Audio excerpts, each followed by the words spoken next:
All right, y'all. On the Record Podcast, episode 194. I am DJ Intence, your host with the most. It's going to be a little, same vibe, just a little quicker show. I'm trying to give you guys a little content before, take a little summer break. Summer break. It barely is summer. Yeah, well, I don't even call it summer break. It feels like spring. You know how many times it just rained, it came and went today? So pretty much you're taking a spunner break. Yeah, might as well. Spummer. So have spring, have summer. Yeah. So, you guys know who that voice is. It's Ceddy said. What's up, my boy? What up, man? How you doing, guys? Hey, man. Immaculate. Just trying to just finish up packing up. And then, just getting up out of here. Nah, but kind of wild, man. You ain't going to miss Ish in this country. So right now when you leave, you be happy as hell because, it's been somewhat of a dumpster fire in this country, man. Like, the lovers are having to spat, as you can see already. And we knew this was going to come, but not this fast. I didn't think it'd be this soon. Like, I had 18 months. Nah, dude. At least a year and two. I give it a half year. A year and a half. I gave it a year and a half. Ain't that much to a year. Hey, look where we are now. We both were wrong. And, man, it's like, you see, it's down the middle now because it's like all the Republicans know that they can't go after Elon because they go to Elon. He has more enough money to primary each and every one of these people. Up out your seat. Yep. And you can't go against Trump because you go against Trump, then you can lose your audience when you come re-election time. And a lot of you going to get on the re-election come 2026 and 2028. So it's like you're playing a very dangerous game because either way you're going to lose. This is why money should not be involved in politics. You know what? You're absolutely right. You're absolutely right. If it does get involved, it has to be a cap.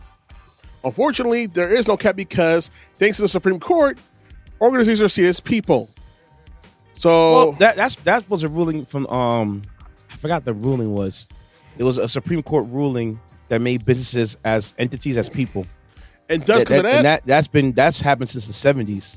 No, but I forgot the specific case that mentions it. It's in the book that I've been reading about how Supreme Courts rule the country today.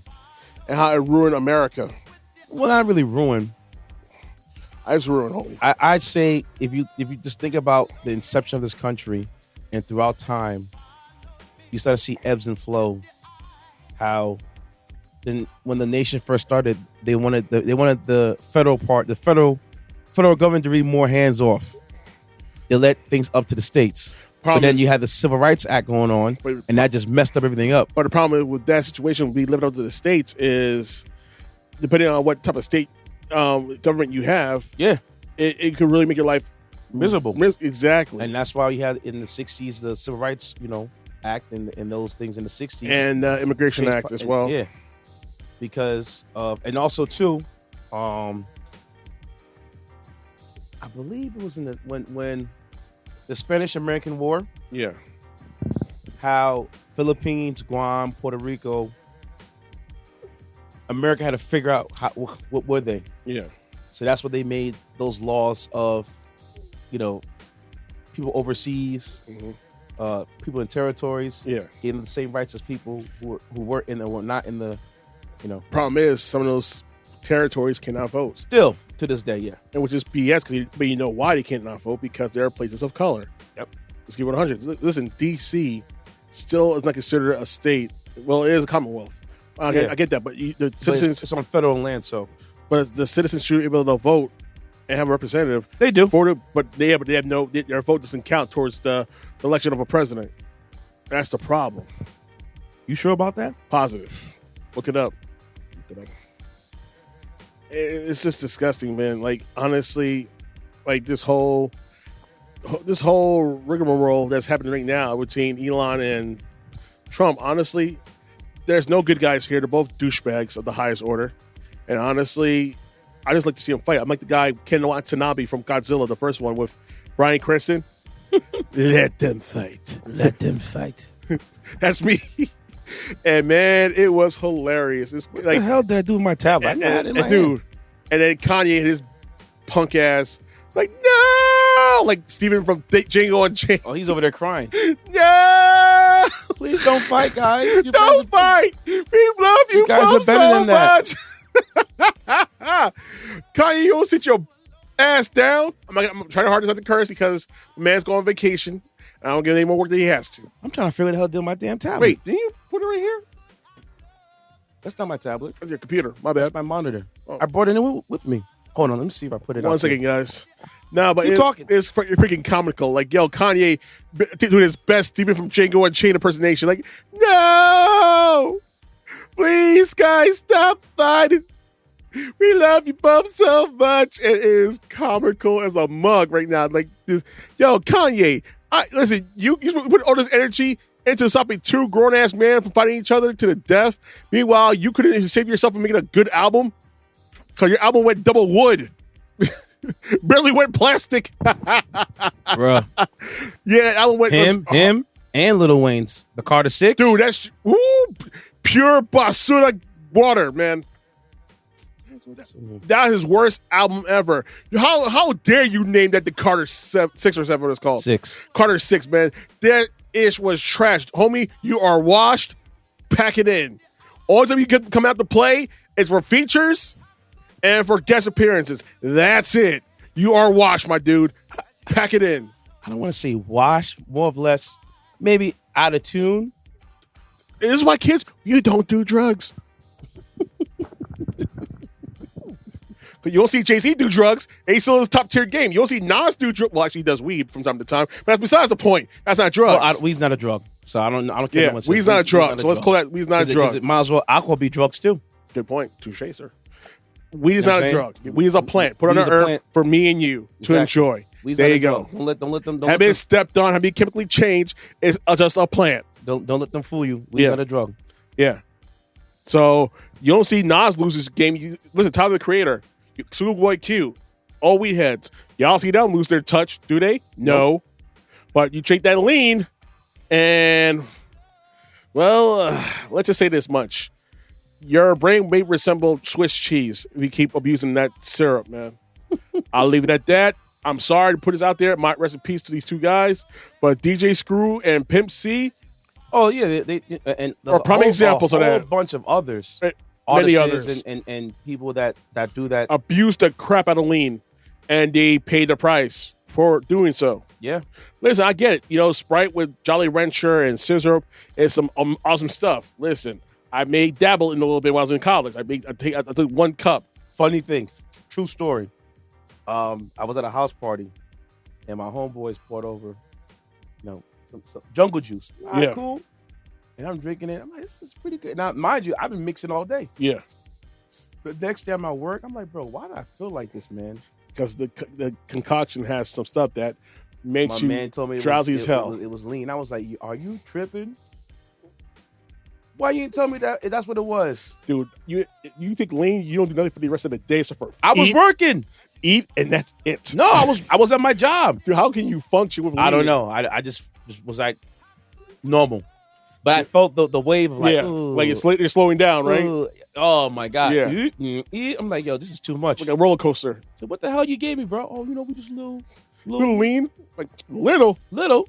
If I'm a big dude and that affects me this bad. And mind you, I was drinking throughout the whole entire night at the house party. Ooh, Lord. See, lean plus other liquors, man, especially strong liquor. Listen, man. By the grace of God, you still here. God, my heart didn't stop that night. Dude, I know people who almost died for drinking too much energy drinks and they had to reset their heart rate. That thing, I can only imagine what they can do to your heart rate. They'll probably slow it down to a trickle and you could die for its cease and exist and whatnot. Man, that's why I be telling folks, man, I'm good. I don't want no perks. No Molly. I don't want no Mollies. Adderall. I don't want none of that. Listen. Now, I remember... Now I'm telling myself, well, whatever. We adults here. Yeah. So my boy came into town. Yep. He said, yo, man, I got it all here. I'm like a CVS. They were going through a binge. Oof. The crew. I'm still like, nah, I don't do none of that stuff. Mm-hmm. Want to try morphine? I'm like, you know what? Oof. The pill? Yeah. Try it over here. 1 hour later. Not even that, bro. I took it. I'm like, I don't feel nothing. Don't worry, it's going to hit. Bruh.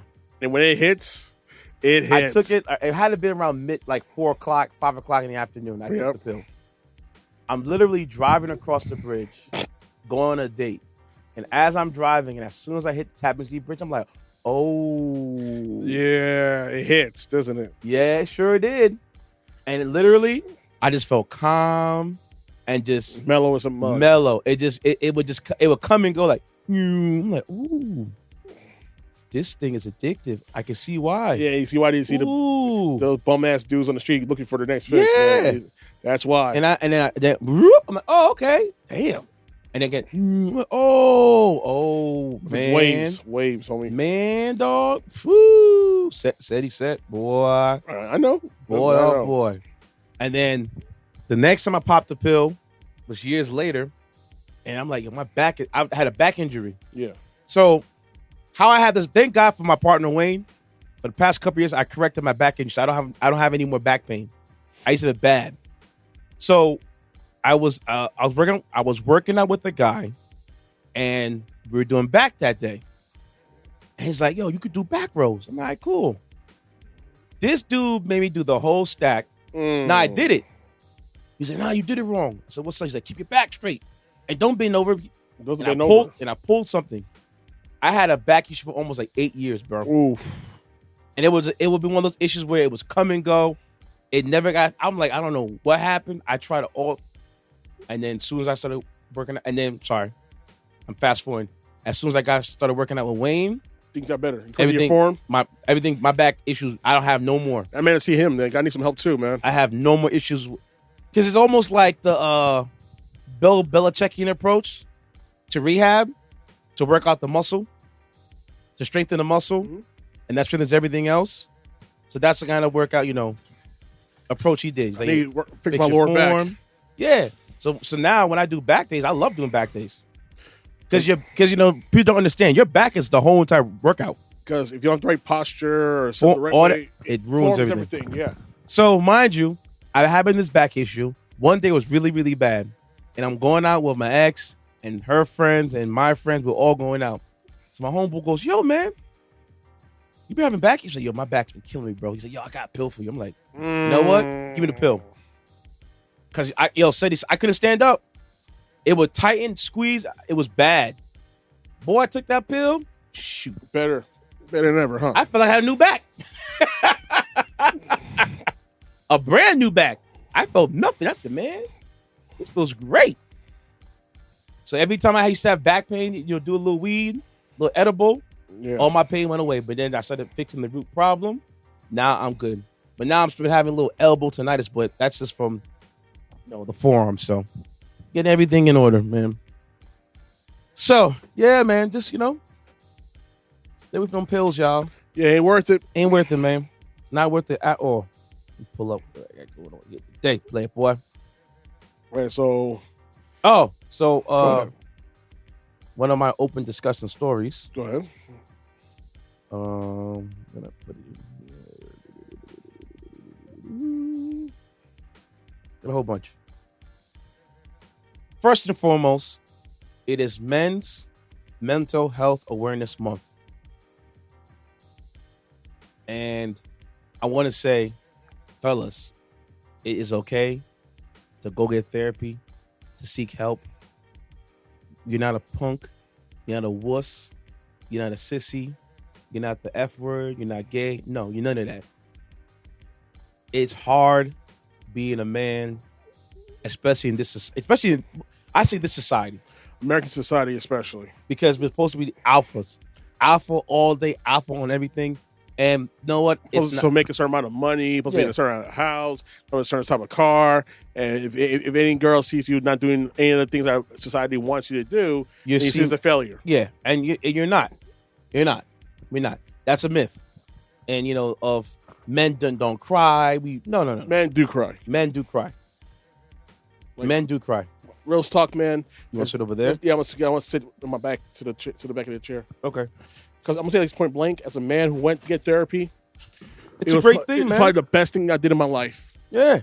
It was worth the money. Because honestly, truth be told, you don't know what untold trauma you have been put on a low, have been festering in your mind and eating up at you and on a mental to the point that you do the unthinkable and you act out or worse. Act out on other people or on yourself. Mm-hmm. And honestly, truth be told, guys, with this month, like the best thing you could do right now is for anybody is check on them. Yeah. Say hello, say what's up, how you call that person you didn't talk to in a minute. Talk to your brother, talk to your cousin, talk to your uncle, your even your father. If you have a relationship with your father like that. Because trust me, it's gonna be hard for some of us to do that. Oh yeah. Myself included, I ain't gonna lie. Because with the old generation, they were so hardcore, but then they realized that they had trauma too. Oh, trust and believe. You know what I mean? Trust and believe. I want to talk about it, but I'm gonna keep it on. I'm gonna keep it off the air. I trust me. I get it. Because the way my dad acted towards me reflects of how his father treated him, and you can only imagine. Yep. And remember, he was from the island, so it's like dude. My grandfather had to haul ass out of Haiti because of what happened with Duvalier taking over and stuff. He helped him get into his presidency in terms of getting win him election and also like doing his campaign and stuff. Mm-hmm. But I guess something took a left turn and he had to skip out the country and leave his family behind, and he had to stand for them later on. Bro, can you imagine if your granddad didn't do that? You wouldn't be here today. Oh yeah. Oh, I know. Oh, I know. Trust and believe. That's why when it comes to like, you hear, especially black men, oh, I can't do it, and no, it's not possible. Bro, your ancestors was taken from another country. Yep. Plopped in whatever they got dropped off at and made it work for you to be here right now. Yep. And you're telling yourself no? Nah, that's BS. Those trillions of cells in your body, you're telling yourself no, you can't do it? No, you got to do it. Nah, bro. You got to do it.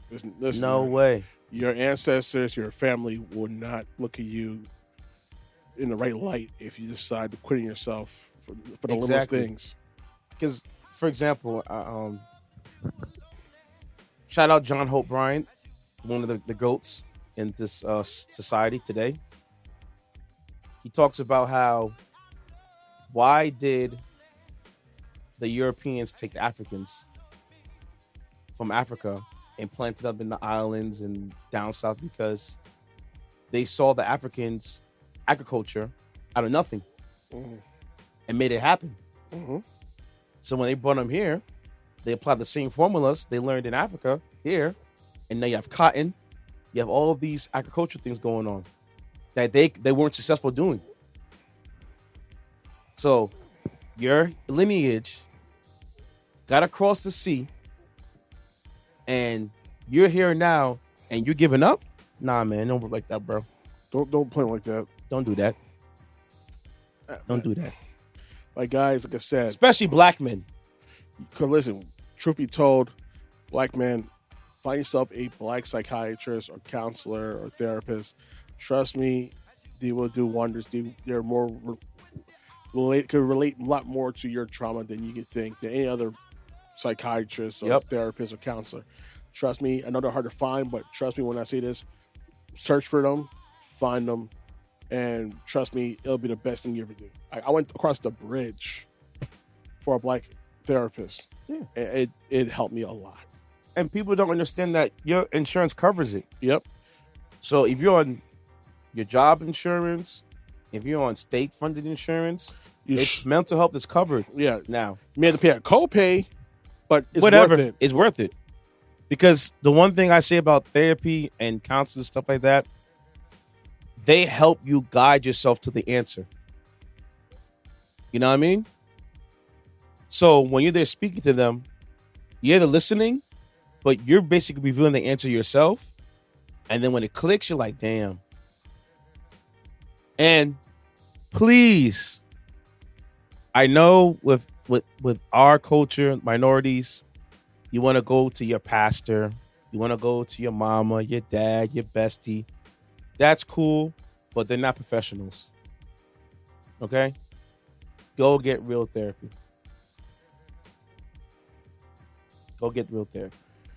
Trust and believe, guys. The relationships, your jobs, and even your lives that you save might very well be your own by getting therapy. All right. I got an open discussion. Go for it. Remember we talked about the NCAA? Yeah. And NIL? Yeah. Well, recently a federal judge approved a $2.8 billion settlement paving the way for U.S. college athletes U.S. colleges to pay athletes millions of dollars.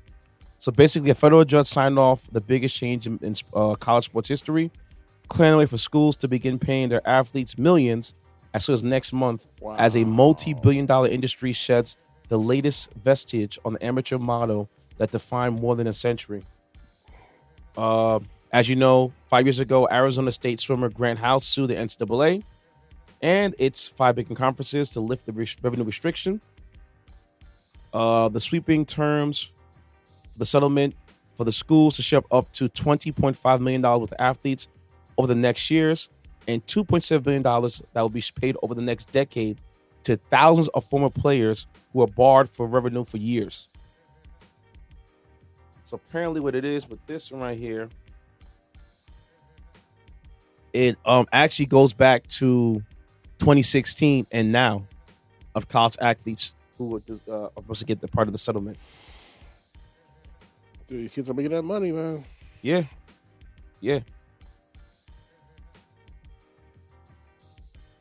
Yeah, I'm happy. I mean, not mad at all. Not mad at all. Because these guys, these colleges, these universities was making gazillions of dollars off these students, fundraisers, For decades. dinners, Yep. jerseys, T-shirts. You know, the type of shorts you wore, all sort of stuff, but you can't get a penny. Yep. But a education, But God forbid you get a gift. Oh, now it's a problem. or God forbid you get hurt Yeah. and your career's ruined. Yeah. Well, there he goes. Generational wealth. Gone. And you're not getting a free ride no more. Nope. You're getting the full experience of college debt. So I'm happy.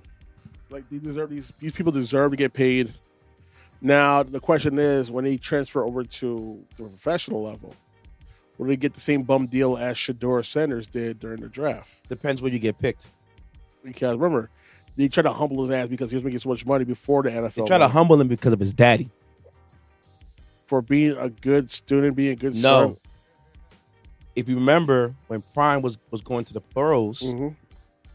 if you weren't a top pick, he wasn't listening to you. Yeah. Yeah, you're right. So this is not really about Shedeur Sanders per se. It's about It's the more of league yes, itself. it's the legacy. But here's the thing that killed me the most, because the Mannings did the same ish. Nobody said nothing. But the Mannings weren't like Prime as far as their dad telling teams like, I'm not going here because you're not even my draft. You're drafting too low. Mm.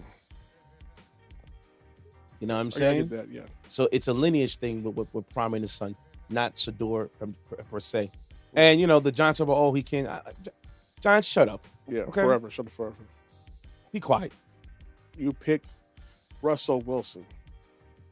I have nothing against Russell Wilson, Me either. but the moves you made over the years is like, really? Well, the entire. I'm not trying to hear you guys talk about anything. I'm ready to become a Steelers fan, and then they got freaking what's his name? That crazy bastard. What's his name? Aaron Rodgers. For one reason, I don't know why.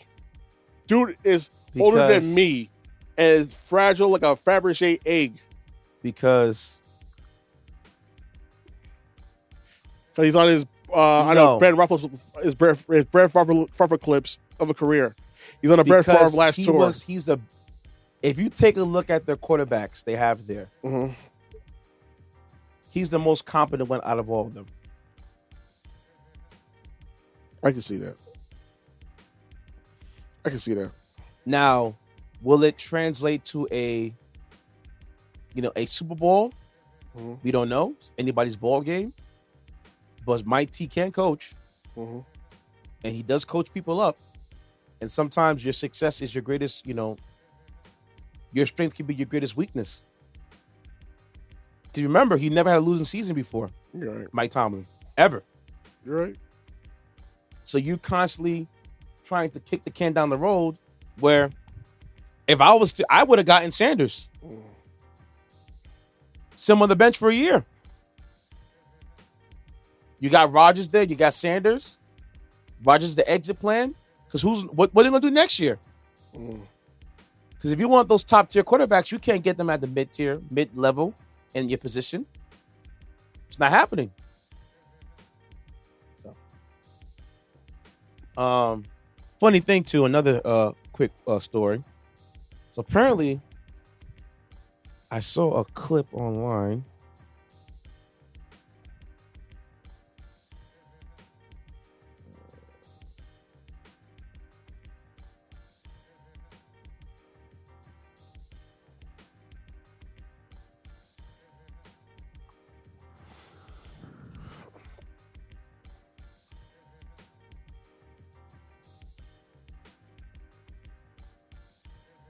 So apparently, right, there was a study that was done saying that friends who playfully insult each other are often more loyal and honest than those who don't.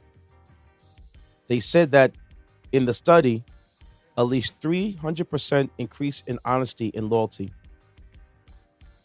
So, because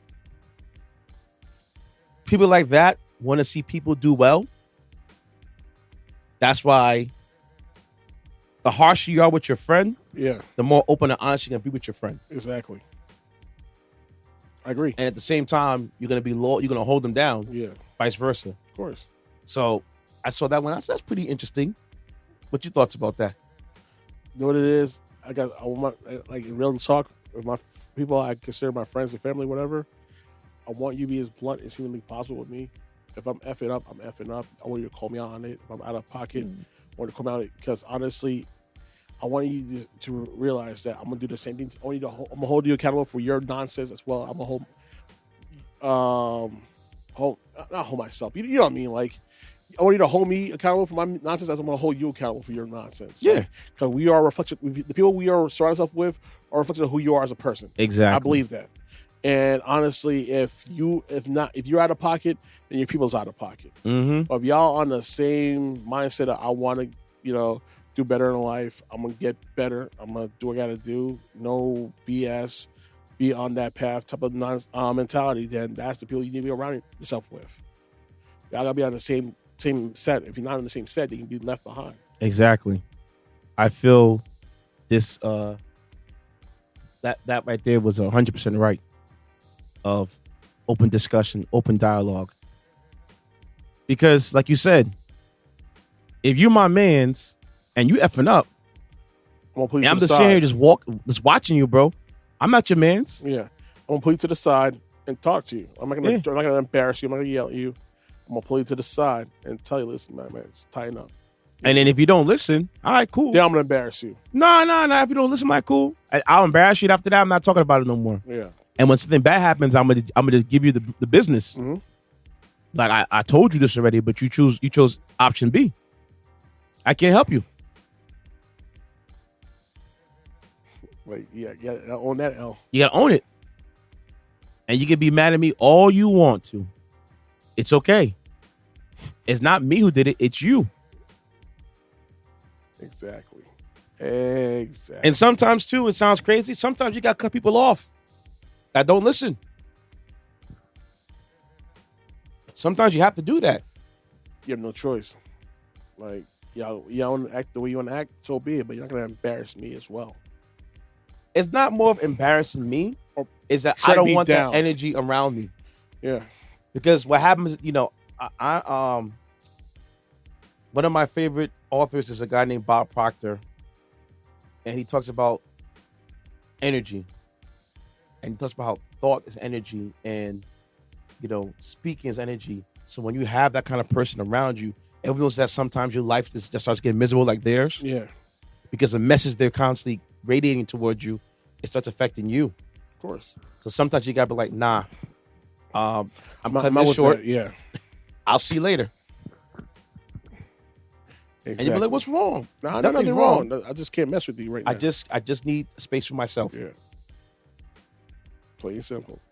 Because you're going to drive me crazy. Mm-hmm. And I'm not trying to have that happen to me. And I'm not trying to get hands on with anybody today. Nope. Mm-mm. Mm-mm. Mm-mm. Mm-mm. Like, I don't want you to put me on my character. Nope. I want to act a certain way.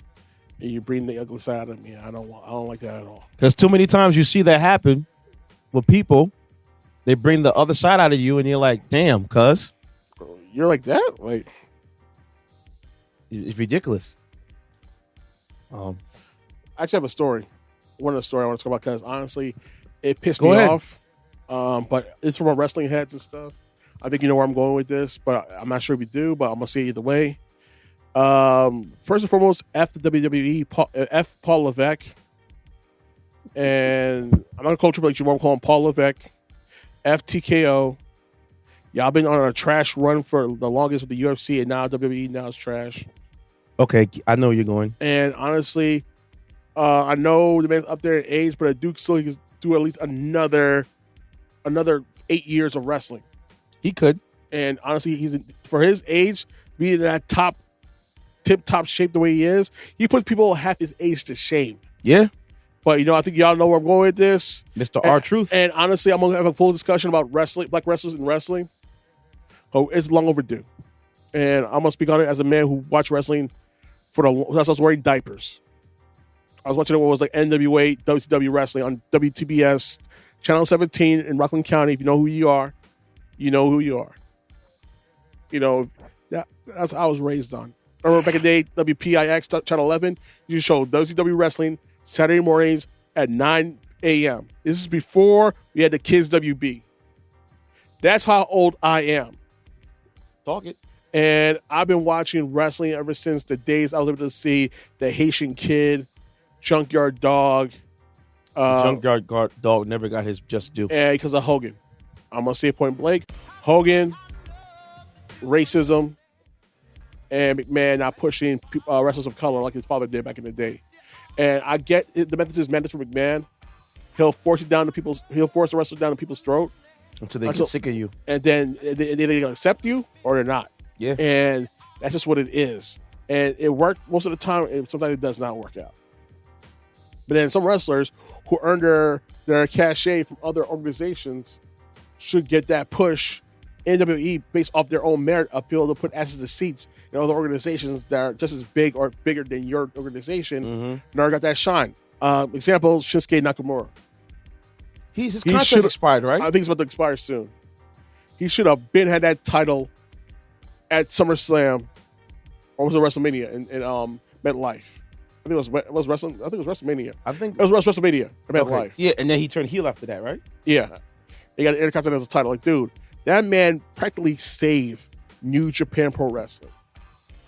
You think I count for something? Especially the fact that you took New Japan wrestlers back in the day, like Antonio Inoki, and used to put them together with Andre the Giant, the Invaders. Yeah, I remember the first curse of episode. Damn, my bad, guys. That's how old I am, guys. But honestly, man, our troops have never been fired. But I'm hearing that this was a call on Triple H. Now, I'm not sure how true that is, but more than likely that probably is because I think he was one of McMahon's favorites. And a lot of McMahon's favorites are not getting pushed like they used to. And getting pretty much buried under the promotion and not getting the push that he used to get. And you can see that. I'm not sure. Certain wrestlers are not getting a push because they were seen as favorites to McMahon. Like Styles? You think Styles or no? Oh, well, question. So the two guys with them got kicked out and now they're back to New Japan. With AJ Styles? Carl. I thought those two went to Carl Anderson and Luke Gallows. They went to New Japan. I thought they were AEW. No, New Japan. Okay. FTR went to AEW. Who's FTR now? After Revival is the Revival in NXT, and they went to FTR. They're what are their names? Damn, but they were on NXT with the stable with Adam Cole. So the whole Bullet Club thing. Yeah, pretty much. Okay, it wasn't Bullet Club though. In the WWE, of course, but honestly, they left. They dropped. Who else they dropped this week? They dropped more people this week. They dropped dude. Shotzi's gonna get her contract's gonna run out soon. And I'm not sure he's going to get picked up by Tony Khan, but if he would pick him up, I'd say honestly, pit her with Amber Moon, which is Athena in Ring of Honor. Yeah. And start pushing a women's tag team division. Okay. Because those two had great chemistry in NXT. So here's where I'm going to go with this one. I've been hearing that the reason why WWE is making all these cuts and why they're doing this money. Of course, we know money. But at the same time, it's like, dude. TKO is not, they're $3 billion in debt right now. They're in the red, yeah. And it's like, I'm looking back, I'm like, what the hell went from McMahon running it to what TKO, and this is what happens with business. But if you understand, and you know what, I have to agree with you on this one because you know what it is? Same to the UFC.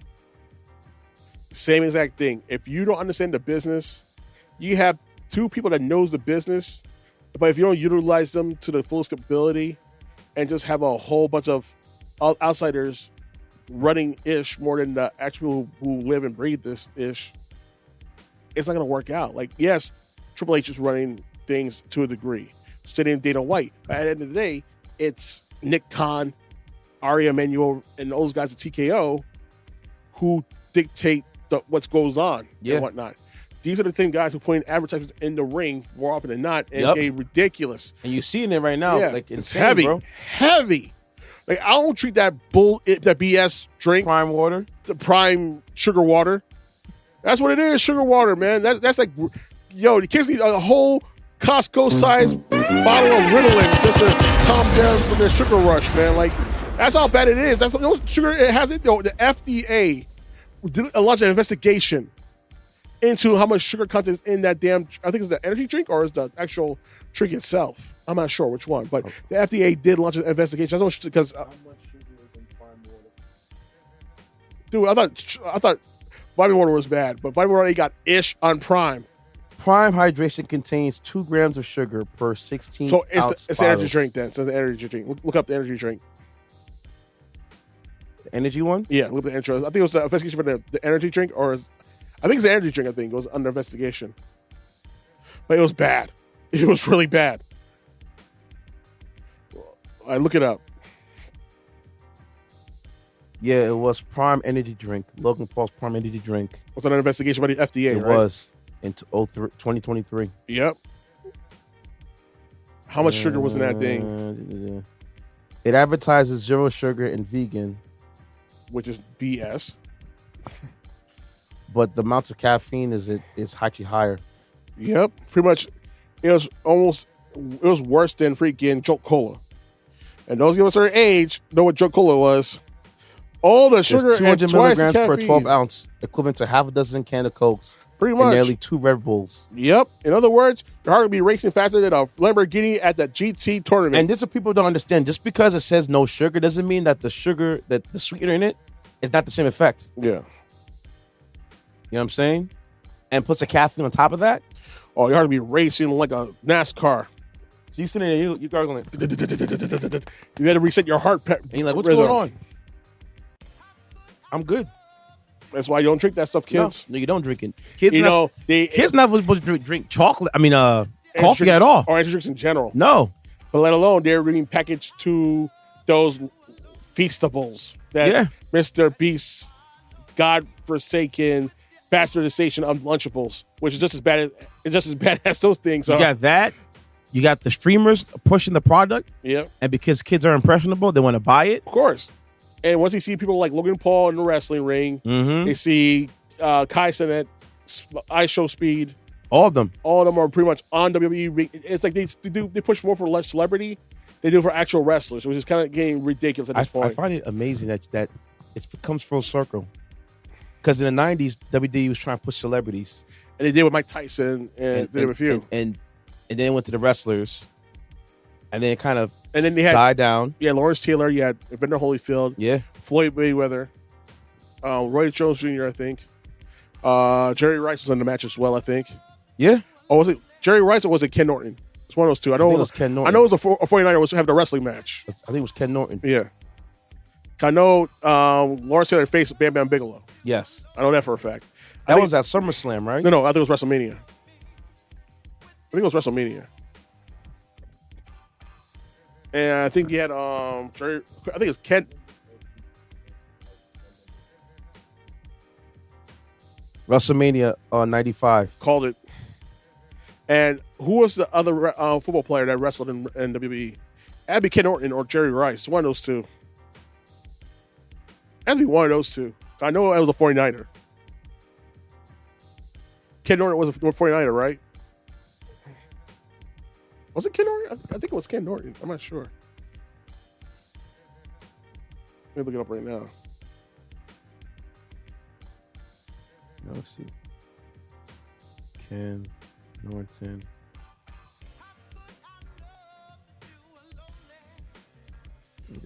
Oh, I gotta go to this museum by a chance.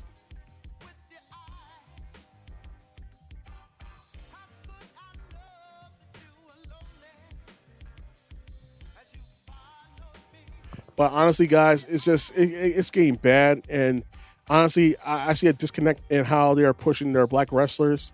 Yeah, and especially in WWE, as opposed to when you see AEW, dude, everybody gets a shot. Listen, I'm sorry. I made a comment on YouTube. I got a lot of hate for it, but the reality is, honestly, I prefer AEW over over WWE right now, because honestly, I think they put on a better show. Yeah. I'll be honest with you, the story's gonna be better at WWE. You know what I mean, the presentation's gonna be better, without question. At the same time, though, it takes a whole lot of effort for wrestlers that should be pushed to get pushed. Mm-hmm. For example, Daniel Bryan, Kofi Kingston, Sami Zayn, and mind you, it took hell and high water for those two, Daniel Bryan and Kofi Kingston, to be champions, and mainly Kofi Kingston, because Kofi was on top of the world for a time with the New Day and stuff. Mm-hmm. And look what happened. It took, but 30 seconds to get squashed by Brock Lesnar.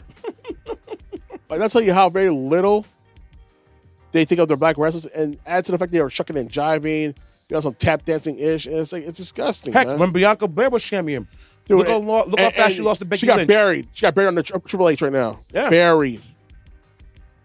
Like I said, a comment on this man's page.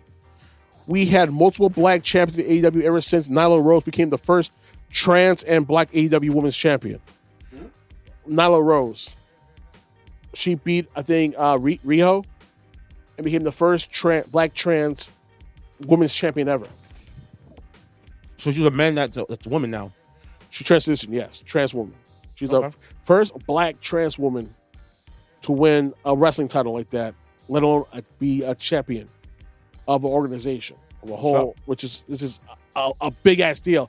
Granted, I think AEW kind of dropped the ball on her reign, but at the same time, having a black trans wrestler was very bold and very brave, really, for a brand new organization to do out the gate. And I commend Tony Khan for what he did, because, and remember, this was during the time when you had Cody Rhodes and Brandy Rhodes helping be the ambassadors of AEW, and they made this happen. They made it into an all-inclusive promotion, and honestly, that is the reason why I love AEW. It's all-inclusive. They're gonna push you if you're actually of talent, and you are willing to work with the staff and development and whatnot, and put in the effort to make things happen. Like, honestly, look what happened. Like, listen, I met some of the black wrestlers, and honestly, I feel sorry for some. Like, they didn't work out, like Big Swole. I liked her, and she had a falling out with Tony Khan. But yet others like Mercedes Moné, who frankly is the belt collector. She has 5 titles right now in her person. She just won one last night, and she might win the AEW title. So she's like Chris Jericho. She's like Kenny Omega. Remember Kenny Omega was a belt collector? Like the Miz too. Yep.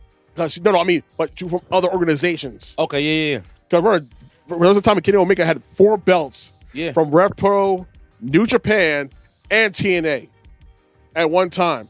And it was all during the COVID outbreak. So for him to do all those titles during the COVID lockdowns, it's a miracle in itself that it went down the way it did. And but that's besides the point. You had the Acclaim, first black tag team to win AEW. You have the Hurt Syndicate, who's now currently the second black tag team champions.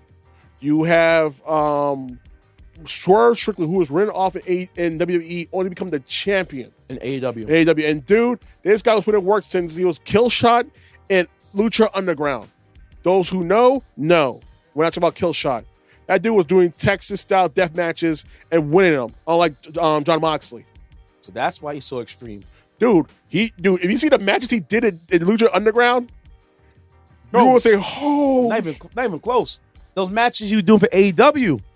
When they were putting nails through the people's faces and syringes, I'm like, oh and my staples God. and dude, he had his tongue stippled during Anarchy Arena this a few weeks ago. Like, yo, I'm like, dude.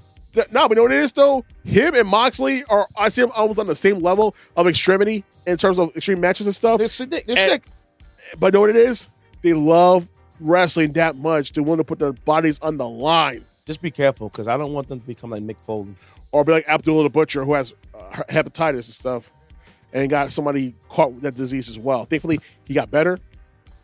But it was a messy situation that occurred. That's why the refs now use black gloves when They have see to, blood. because what happened with the whole Abdullah the Butcher situation. For full disclosure, watch the entire episode of Abdullah the Butcher, at least from last season's Dark Side of the Ring, to get the full story. So let me guess, he was in a match. Yep. Got busted open. Yep. And spilled blood with another guy. And he took the same fork he used that he got stabbed with and stabbed the other wrestler. And blood mixed, and there you go. One thing led to another, and he got the herpes. And he didn't. And the part is, like, Abdullah didn't know he had it, but because that guy got it, he couldn't wrestle again. Because unfortunately, when it comes to wrestling, sometimes blood gets spilled accidentally, and you can't have a risk of a hepatitis outbreak from occurring in the ring.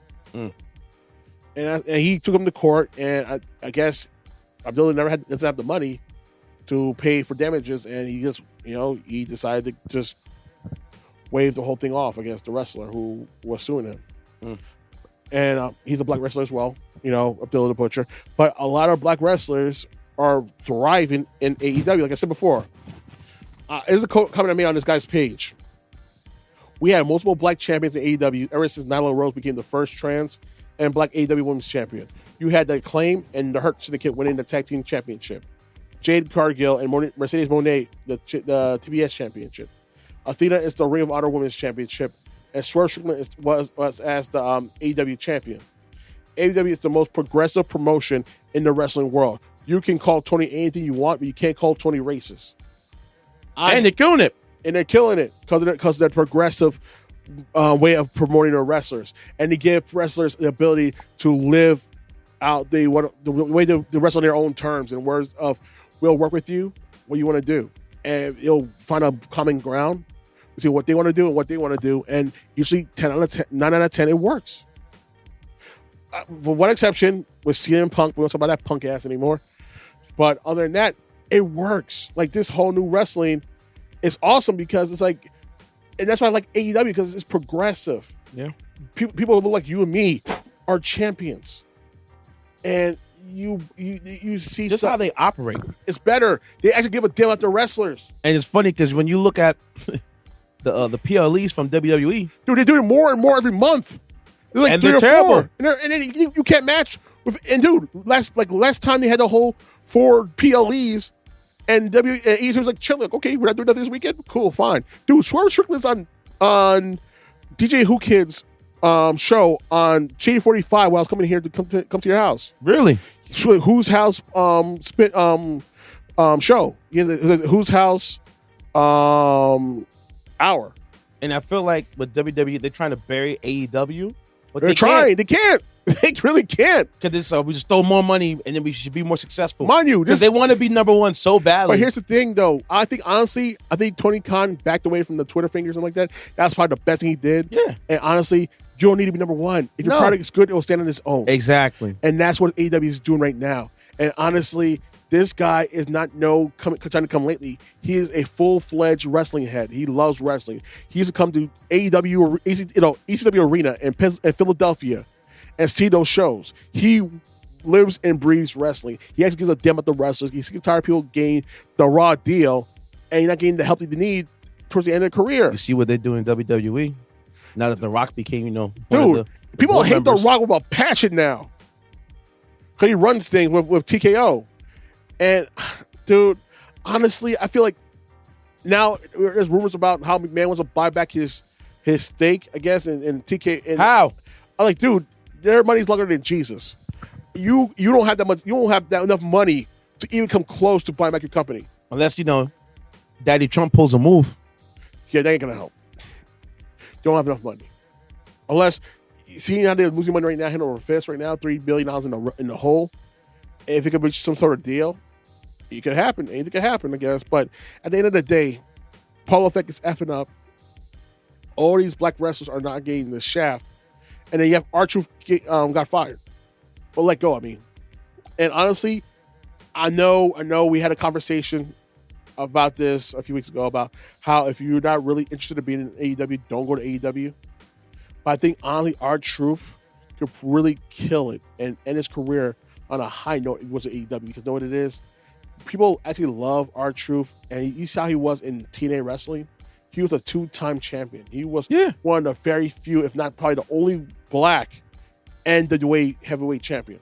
And that's the thing I don't like about WWE when they buy these or other organizations. They squash them so many times, bro. It's ridiculous. Because you know what? Why the hell is the NXT guy the TNA champion now? That pissed me off. Make it make sense. And you know what? You know what it is? I think honestly, this is like a precursor to what's going to happen with TNA. They're going to squash him like a bug. They're going to buy him. Yeah, we're going to buy him. That's what's going to happen. And they're going to consolidate TNA into NXT. Yep. And what's going to happen? Same thing with AAA Wrestling. Yeah. AAA Wrestling just had their first show with WWE called Worlds Collide on YouTube today. And El Hijo de Vikingo had a match with Chad Gable, who was El Americano. I guess they weren't wearing a match out of respect of the Mexicans who live in Mexico. So I guess they weren't doing something very racist, having El Americano on the show. And they killed it. Surprisingly, he went all out, El Vikingo. But truth be told, honestly, in 2 weeks' time, we'll see probably a better show in Mexico City when they have CMLL and AEW do a show called Forbidden Door. I think Mexico, I think it is. Mm-hmm. Or it's Grand Slam, Mexico, I think. It's one of those two. But I know that they're doing a show in CMLL Arena in Mexico City in 2 weeks' time. And it's going to be, you think that show today was something? You ain't seen nothing yet. I'm telling you, it's going to be a movie. Question. You think Cody ever goes back to AEW? Honestly, I can see it happening. You just know what it is. He fulfilled his dream. He became a champion. Something that his father, Justin, never became in WWE. He's making his money. He's doing all right. His wife doesn't have to work. But I think he had more fun in AEW. He had more. The problem with AEW is this: he backed himself into a corner by doing that stipulation in which he could never get the title again, and that's why he had to leave. That's what happened. He should have made that stipulation because he pretty much wrestled his way out of contentancy. What's for the title? He said, if I lose this match against MJF, I can never go for the title ever again while I'm there. Then that was a stipulation, and he lost because he got cheated, and that's what happened. So he had to leave. And I think he wanted to get back. And you know what it is? It happens a lot in wrestling, but it started with Cody. I guess Cody wanted to leave and get the title, and it took 2-3 years for him to get the title. Mm-hmm. And for him to have it this long is a miracle in itself. And man, honestly, I could definitely see him come back to AEW because remember he started his organization with the Young Bucks, and Omega and Hangman Adam Page. I could definitely see this happening. You know what I mean? And I would love to see him wrestle his brother one more time. But the match he had with him with, I think it was Double or Nothing, the match he had with his brother. Wasn't that a cage match? No, it was a really, I think it was an Iron Man match or something like that. Yeah. But dude, it hit the heartstrings. That's how good that match was. Like they were actually crying at the end of the match because like, yo, I want your respect. Like I know you're my little brother, but I want you to see me as what you see my dad. I was like, and dude, I ain't gonna lie, I'm a grown ass man. I cried like yo, like even Jim Ross was crying. Yo, I'm misty eyed. Like, he said, so who's saying that? I want the respect. Cody.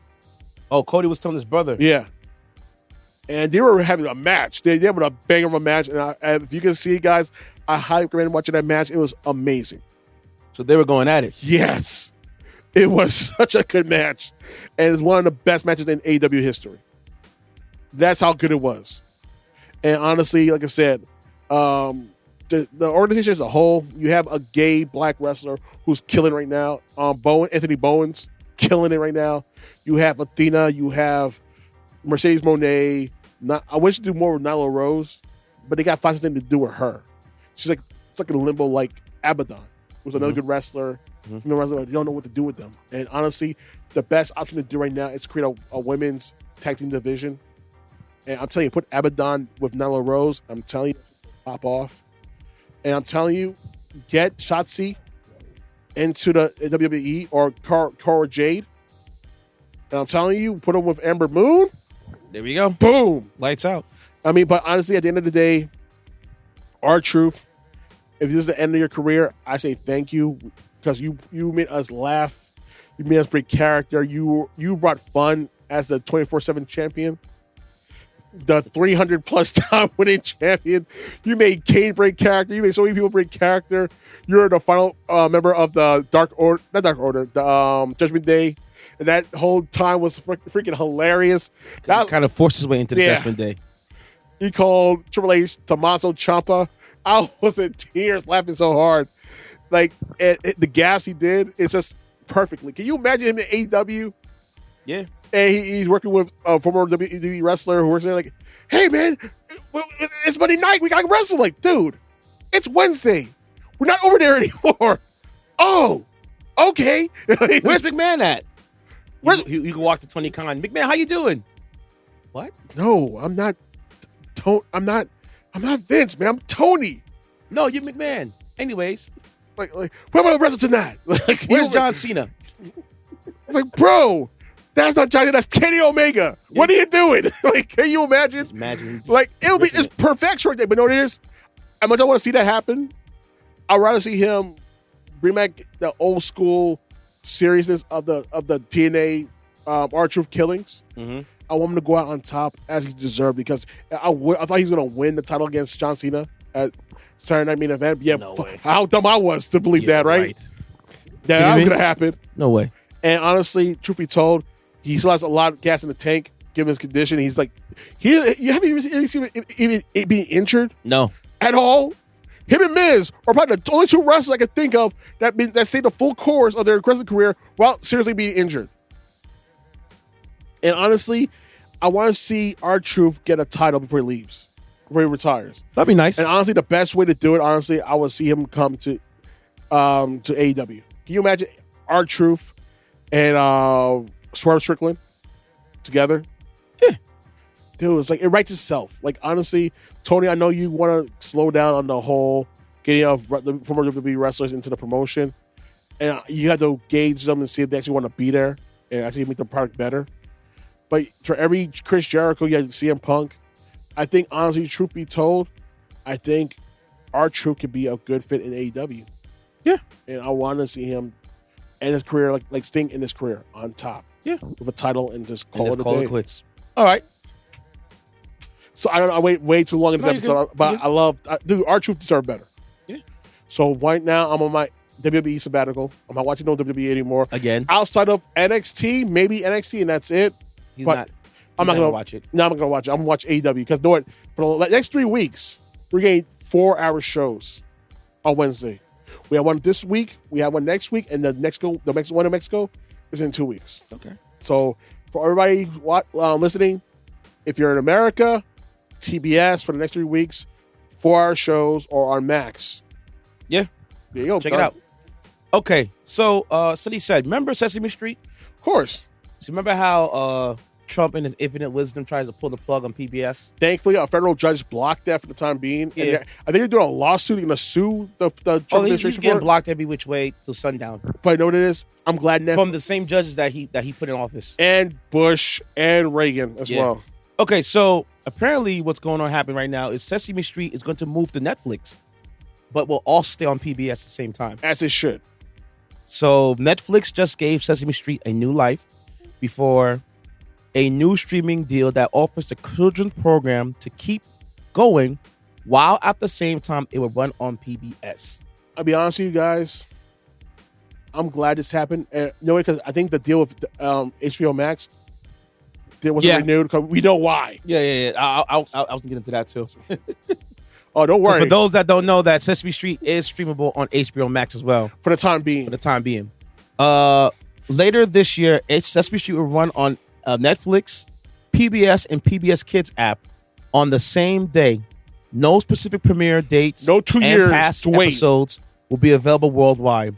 Warner Brothers Discovery did air the show in 2016, but last year decided to cut ties with the show and not run new episodes through episodes. Although episodes will remain on HBO Max until 2027.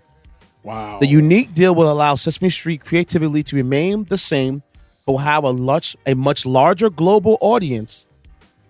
Season 56 will debut on Netflix. Remember, Trump issued an executive order to block federal funding for both PBS and NPR, saying they have biased new coverage. All right, you know what? Sesame Street over the years has tackled numerous children issues. Let me jump in real quick. Go ahead. I mean, they are left leaning. I ain't gonna lie. PBS and NPR. But they're just recovering what they're covering. That's all. But these things though, Telling the truth. Telling the truth is, I guess, left leaning. I guess in this. If you tell the truth, what's the problem with it? They don't like telling the truth. They want people to keep telling lies. That's Trump. You know the saying. Yeah. When the lies pay the check, I can tell the truth. There you go. Sesame Street over the years has tackled numerous children issues, like in 2006 when they aired ways of healthy eating to combat child obesity. Or talk about death when one members of the original cast, passed away. Yes, that was hard. Heck, remember they had the episode with the I think the kid was born with AIDS. Yeah, one of the characters. Yeah, and they had multiracial issues going on the show. That kids who are biracial. Yep, they tackled that issue on the show. Dude, like the environment. Yeah, everything. Growing up in poverty. They tackled on the show. Pollution. All of the above. Gentrification even. Yes. Dude, so he touched every aspect of life and give it a human face. And don't talk to kids like to be belittling them. They talk to them like we're friends, best of friends. Yep. So they understand better. And that's the approach I liked in Sesame Street because they didn't try to treat teachers like teachers teach their students. They have a dialogue and ease you into the conversation and hold your hand and talk to you through it. And that's the way it's supposed to be to make you a better person growing up in life. That's the way it's supposed to be. And dude, there are parts in the South that blocked Sesame Street when it first started. I wonder why. But that's a conversation for another day. But I'm glad Netflix decided to step in. And thankfully, you won't have to wait 2 years to get the episodes that you want to watch for free on PBS, like they do at HBO Max. But you got to wait 2 years to get those episodes that was on Max on PBS. 2 years. Can you imagine? Like it's like a prime example. Like One Piece, right? You want to see the news? One Piece. You had to get Netflix. If you don't have no Netflix to get the newest episode of One Piece, you want to see on regular Japanese television, you gotta wait 2 years. Yeah. The only thing that sounds, sounds pretty insane, right? Yeah. But that's what HBO Max did. Yeah. With the whole Sesame Street situation, I remember my friend asked your best friend David Zaslav. What? You doing very well? He said you're my homie, bro. Tell the folks in Rebel High School. I said, what's up? Dude, if I see him, I have a truck right now. If I see him on the street, no, he won't. No, he won't. No, he won't. No, he won't. No, he won't. He'll kindly honk at him and drive off. Dude, he'll kindly honk at him off the street. He'll kindly honk at him and drive off. Dude, you took off Looney Tunes. He'll kindly honk at him. Can I talk? Can I talk? No, because I don't want nobody coming through this door talking about. So you're gonna run over David Zaslav? No, he's not. He's gonna honk at him, give him the double bird, and drive off. Yes, I will only honk and flip him the bird. There we go. See how hard was that? Double bird and drive off. Listen, you own Looney Tunes. We spoke about this last week. Why are you gonna? What's up? We spoke about this last week already. 3, 2, 1, 1, 2, 3. What the heck is bothering me? It's not me. It's David Zaslav and decisions he made. Speaking of David Zaslav, how does he have a job? Still, hats off to all the proxy voters out there for denying you your cash payout. I'm happy. Thank you, Jesus. And guess what? The vote. I owe you a box of Mexican Coca-Cola. I got you. You're welcome. You know what I mean? The same thing I did with Apple when it came to DEI rollback. Yeah. I have a vote. Shut it down. No. We're keeping it as sucker. That's why I tell people put your money, invest. Because when these votes come around, you can vote in it. Yeah, exactly. You have a voice. Yeah, money talks, BS runs a marathon, as you say. Yeah. So your money will. That's why I love when it comes to these companies and us being shareholders, we have a say-so. We don't like something, we don't like a board director, I can fire you. Yeah. I can jump enough people around me to fire you off the board.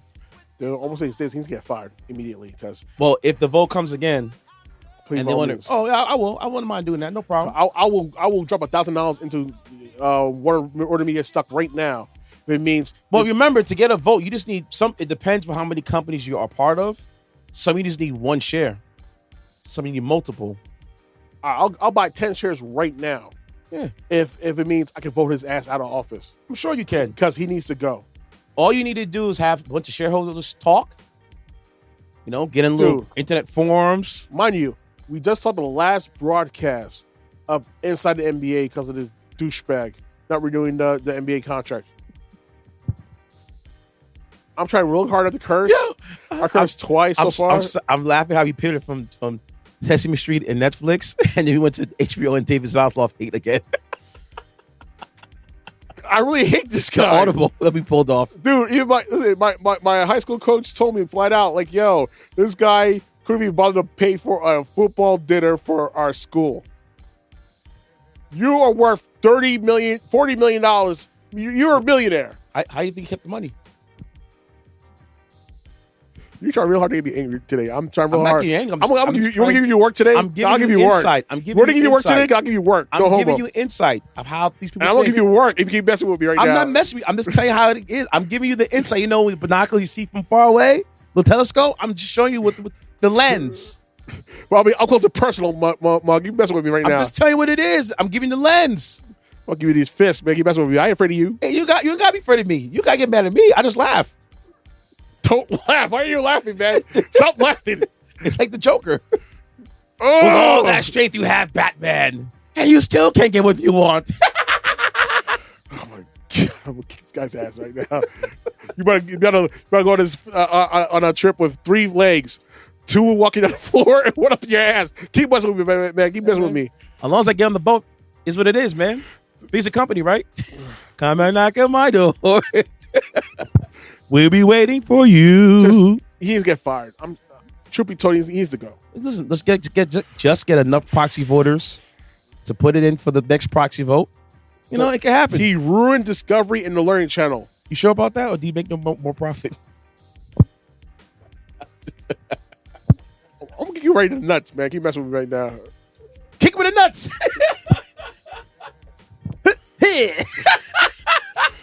Such a douchebag right now, man. I'm trying real hard to curse kids.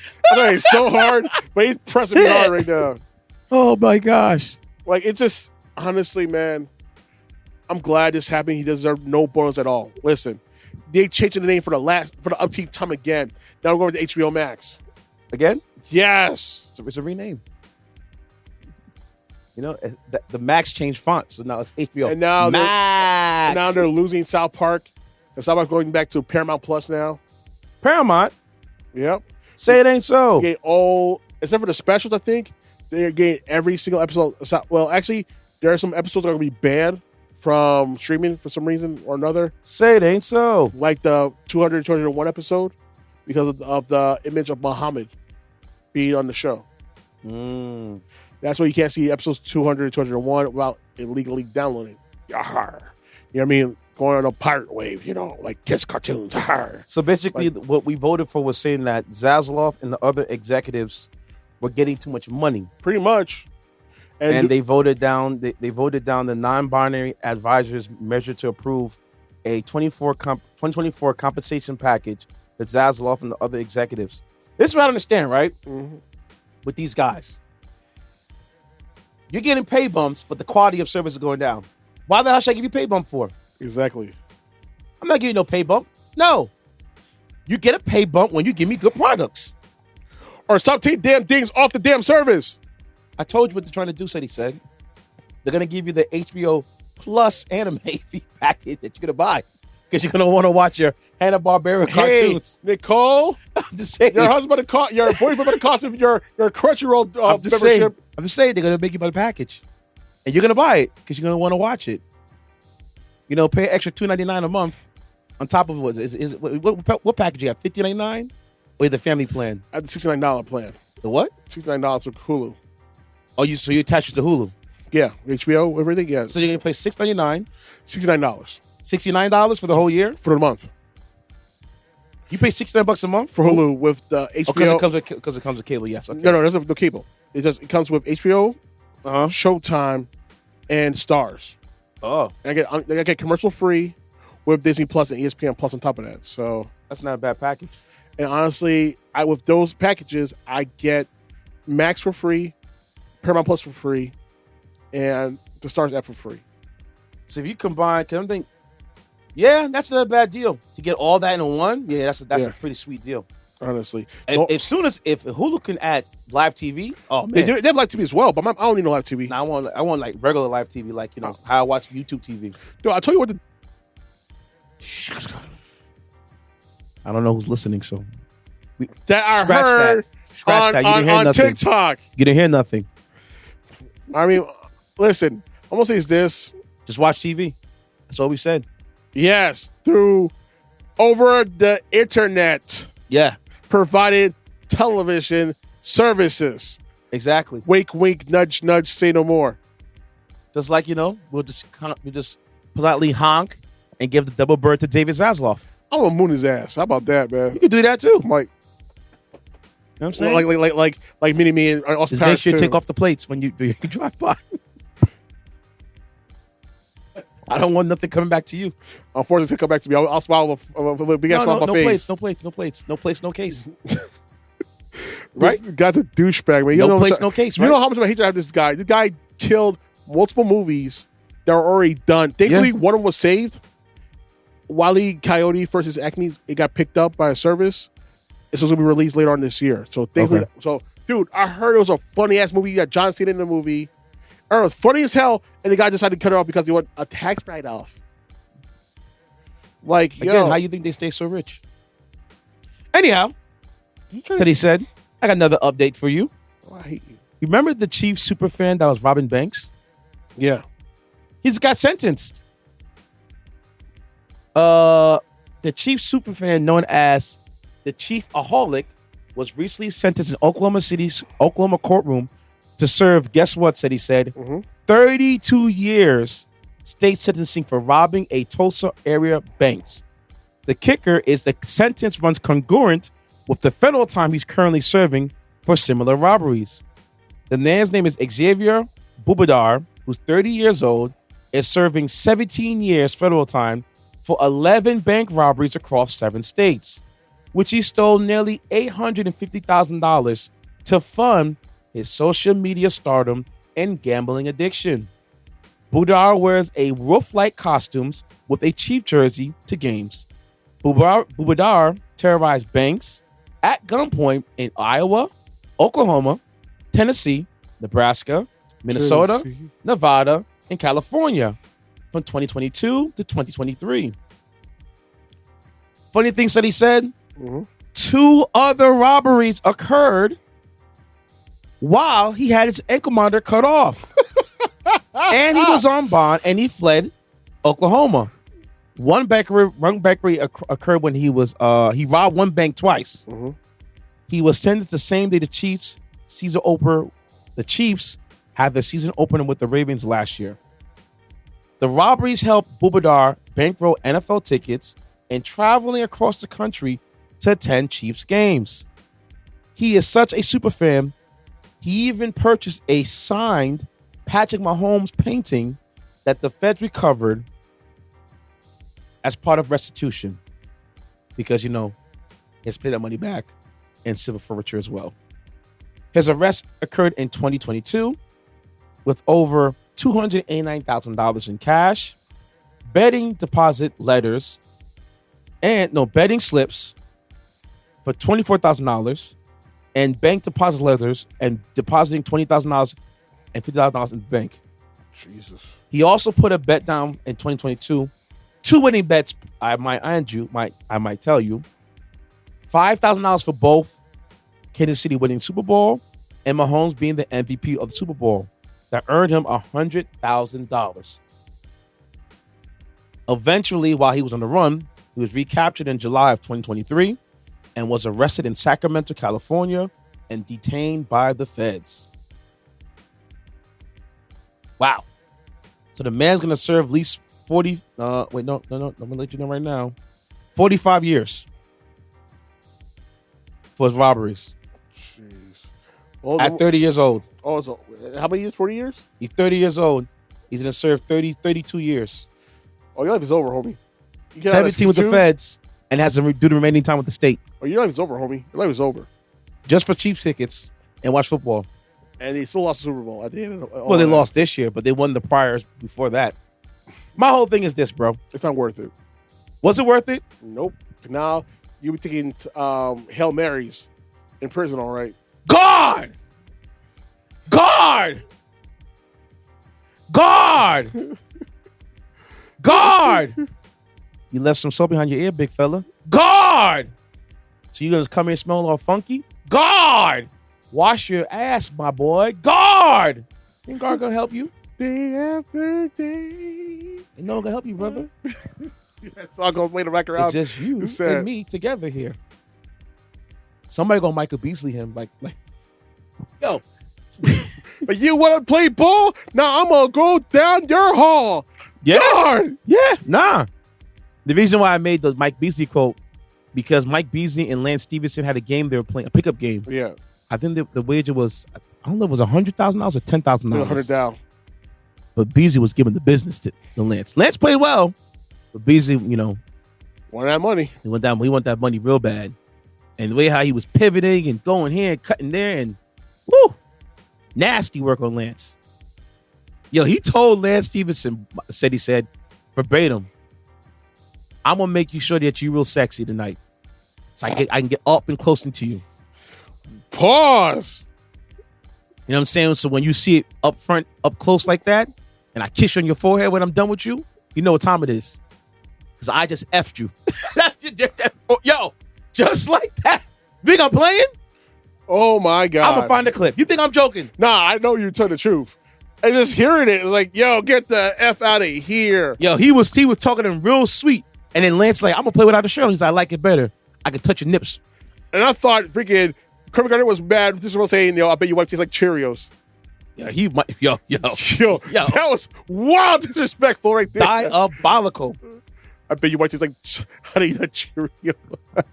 Listen, man, I get Mello. Mello was mad for that one. I mean, it's Lala. I'm sorry, but yo, have you seen her at BMF? Forget BMF. Did you see her in Power? Oh, when she took top off? Oh my God! On the camera? Woo, like, whoa! I didn't know you had like that, boy. And that fatty shit. Oh my! No wonder Mello was trying to keep you on the wraps. Mello, what were you thinking? How you effed that up? She was acting. Oh, she wasn't acting. She was acting. I know vinegar chokes when I see him. Tell you that, homie. That was acting, you know. That's one hell of a performance. She deserves an Oscar. Here it is. Hold on. Let me play for you right now. Hold on. Ready? Go ahead. I want to hear this. Stop, I'm gonna defend. If you stop it, I'm gonna step back. If you stop it, I'm gonna go to other. I'm gonna tell you what I'm gonna do to you. I'm gonna talk to you. Nigga, I'm gonna teach you why I'm sexy. Yes, it can all right. This is consensual. I want the people to know that. I'm receiving that. Make sure you get a bigger shirt. Yeah, we are. That's a boxer, right? Yeah, no shirt. Cool. This basketball was what? 101? You hear me? Yeah. Sweep through. Let's sweep again. Stop it, nigga. What type of prison is this? You stop it, I'm gonna go to other. I'm gonna tell you what I'm gonna do to you. I'm gonna talk to you. Nigga, I'm gonna teach you why I'm sexy. Hey, yo. Hey, yo. I'm gonna talk to you while I'm sexing you up, my boy. Yo, what diabolical tennis look this? It's not diabolical because Michael Beasley, people disrespect Michael Beasley like he can't ball. He's nice. I'm not taking anything away from that dude, but that dude's giving me like booty warrior vibes, man. I'm not liking that. Booty warrior vibes, bro. It's like telling, listen, man, I'm that boy. Don't play with me. Consensual. Ain't nothing consensual about that. Make sure you get a bigger shirt. Yeah, we are. Yeah, no shirt. Get to them nipples. Hey, yo. Yeah. Your ass is wild. That's diabolical, man. That's nefarious, man. Oh my God. Yo. Oh, no, that's not right, man. That is not right. That is not cricket, my people, man. No. So I told you it was actually man. it was for $100,000 they were playing for. And that's why he's talking so spicy. Yeah. Getting in his head mentally. Not even getting his head mentally, because people think that Michael Beasley, wasn't that dude. And Beasley's nice. Once he gets going, bro, it's over. Know what it is, man? It was just a mental issue with Michael Beasley. That was the problem. Yeah. Know what it is? It reminds me of remember back in the day, you had the Rock tournament from Nike, basketball, street ball tournament. Yeah. Full court, not full court, but half court, full contact. Like, it reminds me of that. Yeah. Because dudes were really, getting hemmed up. Beasley's that boy.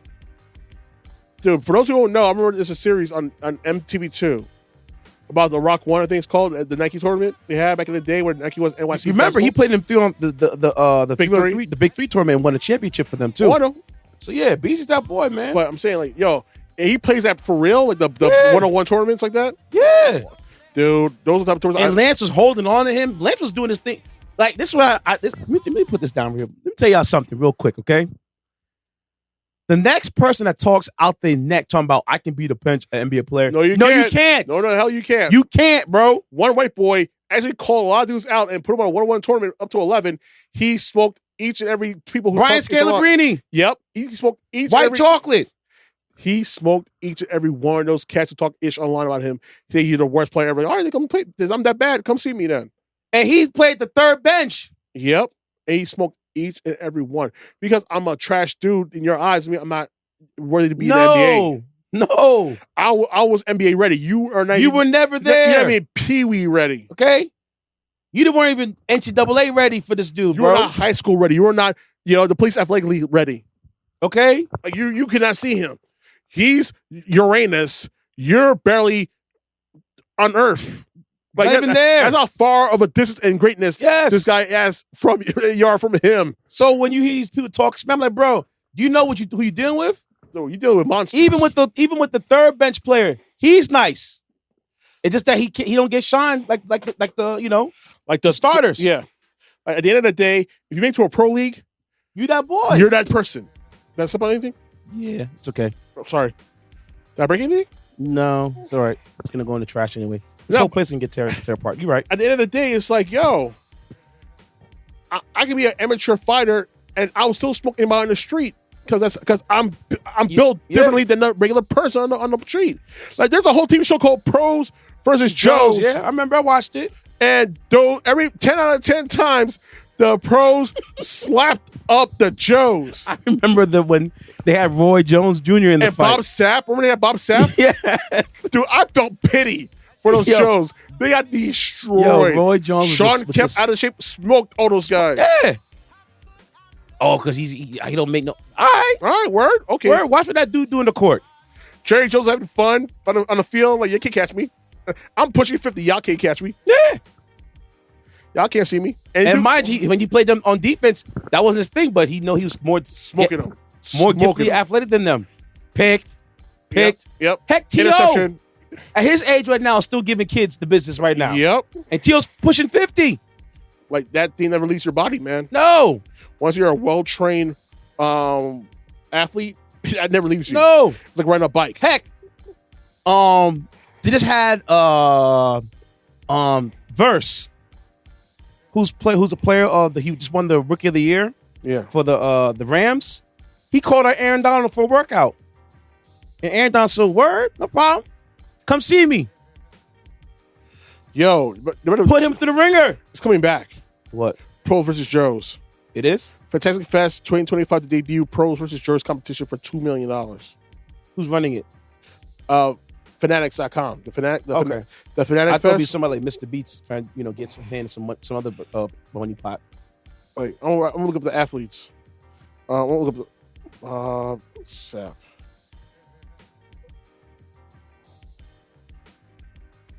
Dude, I remember that episode where we fought Bob Sapp. Oh my God, it's on YouTube. Look it up. I'm telling you, I felt bad for that dude. Because when you fight Bob Sapp for 100K, this is Bob Sapp. This is prime time Bob Sapp. I remember that. Dude, I felt pity. I didn't feel no pity. You should have known better. Dude, he came in and did the charge. I tried to use those for his sport. Yo, he walloped everybody to the point he got in the ring. And he kicked them. And he never kicks anybody in a fight. I guess he did that day. Dude, I don't know how he survived, but he survived. And he tried to kick him. Like, dude had tree trunks for legs. You're not gonna affect him. Dude was walloping the hell. You see the video?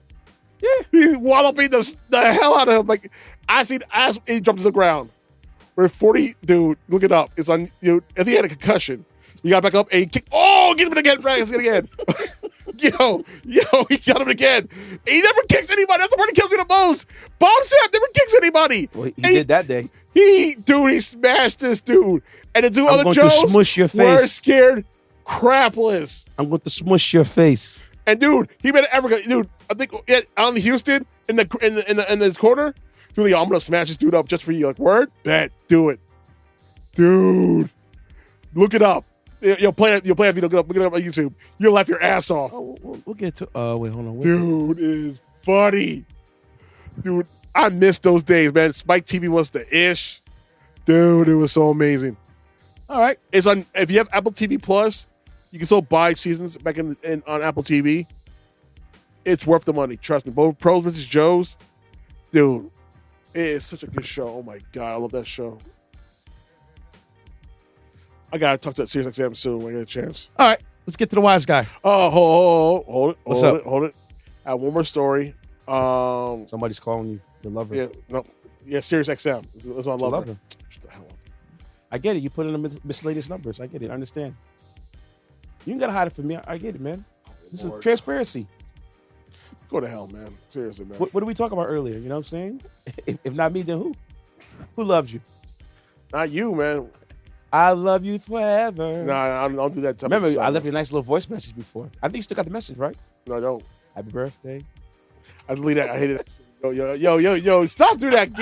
I mean, yo, it's Pride Month. I try real hard to say anything foul. You trying to get me right now. You trying to goat me. Yo, see these people I'm dealing with on a regular basis? You see this ish right here, man? I tried my hard. I recursed twice this episode. Twice. 4.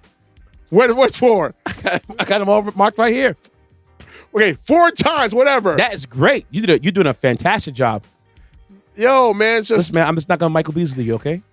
Dude, that has some straight up booty warrior energy right there. I'm like, Michael Beasley? Yes. No, it's not. Dude, that put the fear got into me, man. I'm like, bro. I'm going to talk to you. I'm sexing you up. Real nice. Yeah, when I heard that, I was like, oh, he gonna kill this man. Dude, I want to talk about the story about how Kebby Lame was detained by ICE. Go ahead. In Vegas. Yo, I just heard it just now. Who's she? The YouTube, the social media personality, Kebby Lame. Him? Yes, he got this guy? Detained by ICE. Yes. Really? Last month. He totally overstayed his visa, but here's the any Dominican or something. He's Italian. He's Nigerian Italian. Who? Wait. Let me see the picture of the guy. Kebby Lame. Oh, him. Kebby Lame. Yeah. Oh. But he overstayed his visa and he forced him to leave, like voluntary deport himself. And here's the kicker. I've got that's from a page. Time out. Wait. He had detained by ICE. And I've seen Drake stay here for a long time. I've seen a lot of people stay here for a long time. When the hell has it been for Italians to come here and have... Kebby Lame entered the United States April 30th and overstayed his terms with his visa. Lame was granted voluntary departure June 6th and was since departed to the U.S. ICE room. So they detained him and then deported him back to Italy? He voluntarily deported himself. Just get on the plane and go back. Though. Here's the kicker that people don't realize. And I want y'all to know this fully to get the full picture of this whole situation. Kebby Lame is from Italy. He's an Italian citizen. Italian citizens do not need a visa to be in the United States for up to 90 days. Like, Kebby Lame was born in Senegal. Senegalese, yeah. And was a Goodwill ambassador. That is some... I bet you going to speak now. So he's a U.S. citizen. No, he's an Italian citizen, and Italians don't need That's what I'm saying. Visa. Yeah, I've never heard Europeans need a visa to come stay here for extended period of time. So let's take a guess as to why he was deported. Well, we know why. All right, so let's play a game of Is This Racist? Gotta be lame. You, social media personality, lord of the world over. He has been detained by ICE and been detained since April 30th, and only to be released voluntarily to deport himself to Italy on this week. Now, I have a question to you, DJ Intence. Yes. Why was he held that long? Ooh. Can I go? Please. Here's your selection for answers. Please. Can I have a guess? Either A, because he's black. What's the other one? B, because he's a tall, lanky little dude. Or C, because he doesn't speak English. Or D, all the above. It's my turn, please? Go ahead with the answer. So I used my lifeline earlier, and I made a phone call. So I know I'm there to the top point right now. I already helped the crowd help me out for the last couple of ones before. Yeah. So I'm really making it sure right now. And I know you got the answer. I see it on your head. It seemed like you almost there. You almost got it. I'm just trying to figure out because I really would like some help, but I don't think I needed help because I really know the answer. It's quite obvious why. And I think the answer is okay. It's quite obvious, my son. I know this from a million. What's the answer? Okay. 10 seconds on the clock. Less pressure, please. All right. 9, 8, 7, 6, 5, 4, 3, 2. D. That is correct. Yay! Yes. Cabby Lane was detained, even though Italians don't need a 90-day visa to be in America. Because oh my gosh. survey says because he's black. Thank you for playing Is This Racist? Till next time, don't trust Whitey. Mwah! I can't believe I won. Oh my God. What did he win? Full frontal racism. Oh. Care of the U.S. government. I bet you gonna talk now. ICE be icing hard-bodied, and now there's multiple protests going on in the city. And, dude, they tore their asses up in San Diego the other day. ICE agents. Yeah. They locked them up and barricade them in one of those shipping containers. Really? Dude, yes, dude. They are not in the street anymore. The ICE agents. I'm sorry to curse like that. It's a curse. But, dude, these people are, I'm sorry. Not sorry. I'm going to call it what it is. These people are, I guarantee you, they're the ones that are masked up and all that stuff right now. I guarantee you. They're not federal agents. They're not federal agents. They're deputized, and they're all members of white nationalist groups. We know this already. That's why they hide their faces and stuff. Usually when a federal agent walks up to you, it's full face. Full face. Badge, and you have a badge, everything. Everything. It's not just, like they're like the secret police. No. Like these are actual, they're Gestapos right now of World War II. Literally, and the fact that people, dude, we saw the Rockwood report. Yeah. How people are so vulgar in our own backyard about, let's get random all up. Like, dude, there is not that many immigrant criminals in this country. There's no way. And I love the fact there are Venezuelans, there's Haitians, there's Cubans, there's Dominicans, there's all these minority groups. Heck, you see what happened with what they're doing to Chinese right now. You heard they revoked their visas for Chinese, Myanmar and all for China's from Asian countries coming to America. Oh yeah, I seen it. So all these minority groups that I'm going to vote for Donald Trump because he's going to help me and he's going to protect my family. The black people, and he's gonna mess with the black people, and not realizing and the women and the gays and the trans. That with people don't understand when black people rise up, everybody rises up. Yep, to a degree. Okay, most of them flick like corn, though. All right. So all these people crying about, I don't know, Donald Trump. How can you do this to me? How can he? Why can't he? He's a con man. You got conned. Listen. Same thing with Trump University. Same thing with Trump hotels. Trump water, Trump vodka, Trump steaks, Trump apartments, all that. You fell for the trick. Y'all played yourselves yet again. You played yourself yet again. And I have no sympathy. None.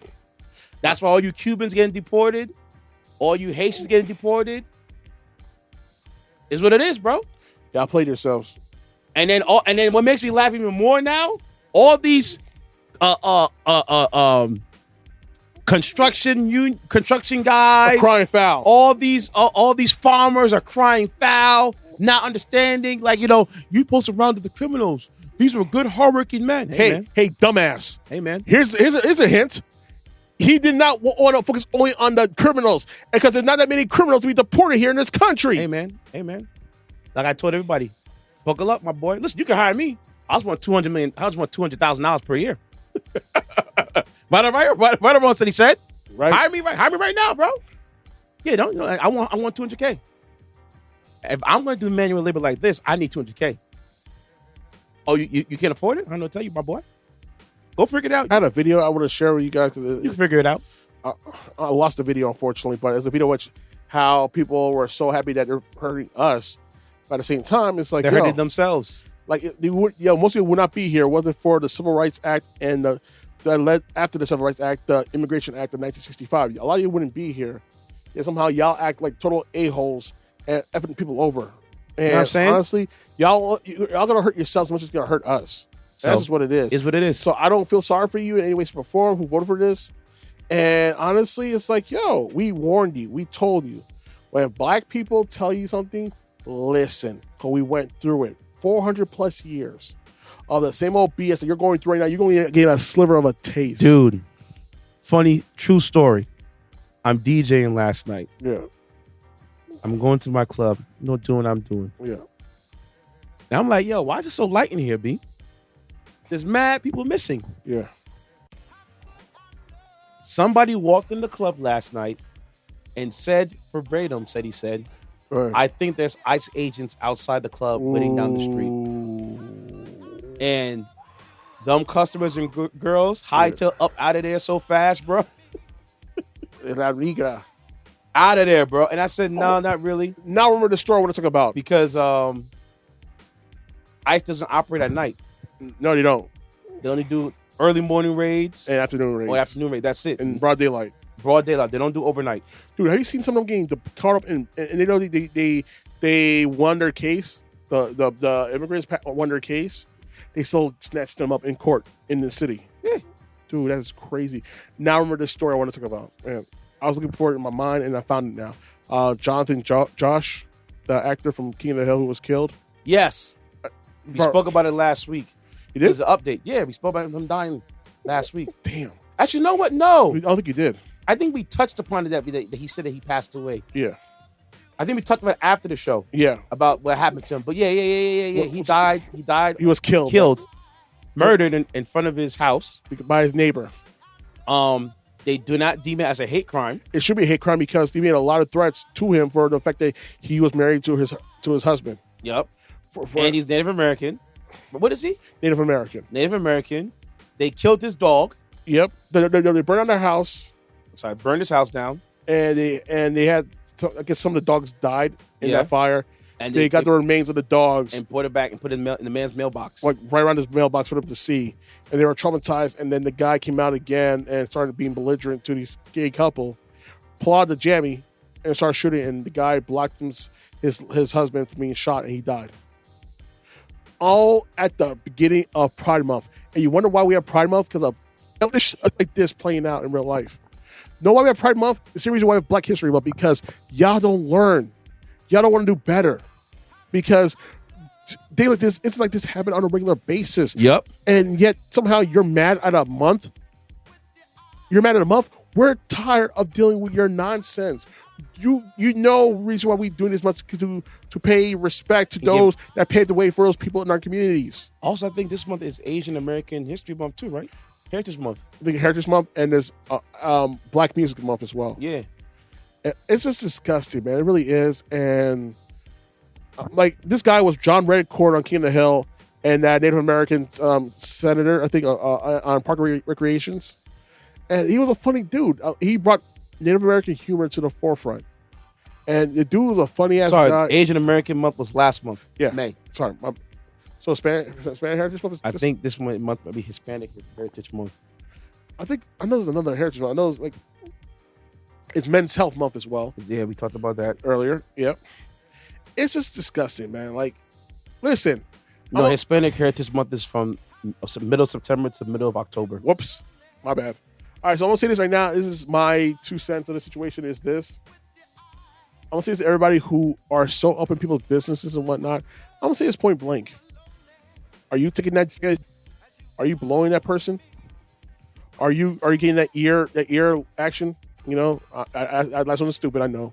I was joking, trying to put some levity in a serious situation. But I'm saying at this point blank, all right. If they love in the way they love and you're not involved with that love, then why is it your freaking business? Let the people live.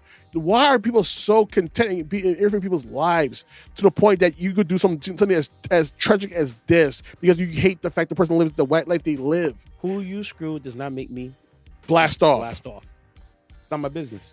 That's on your time. Like, I don't care who you love. I love is consensual.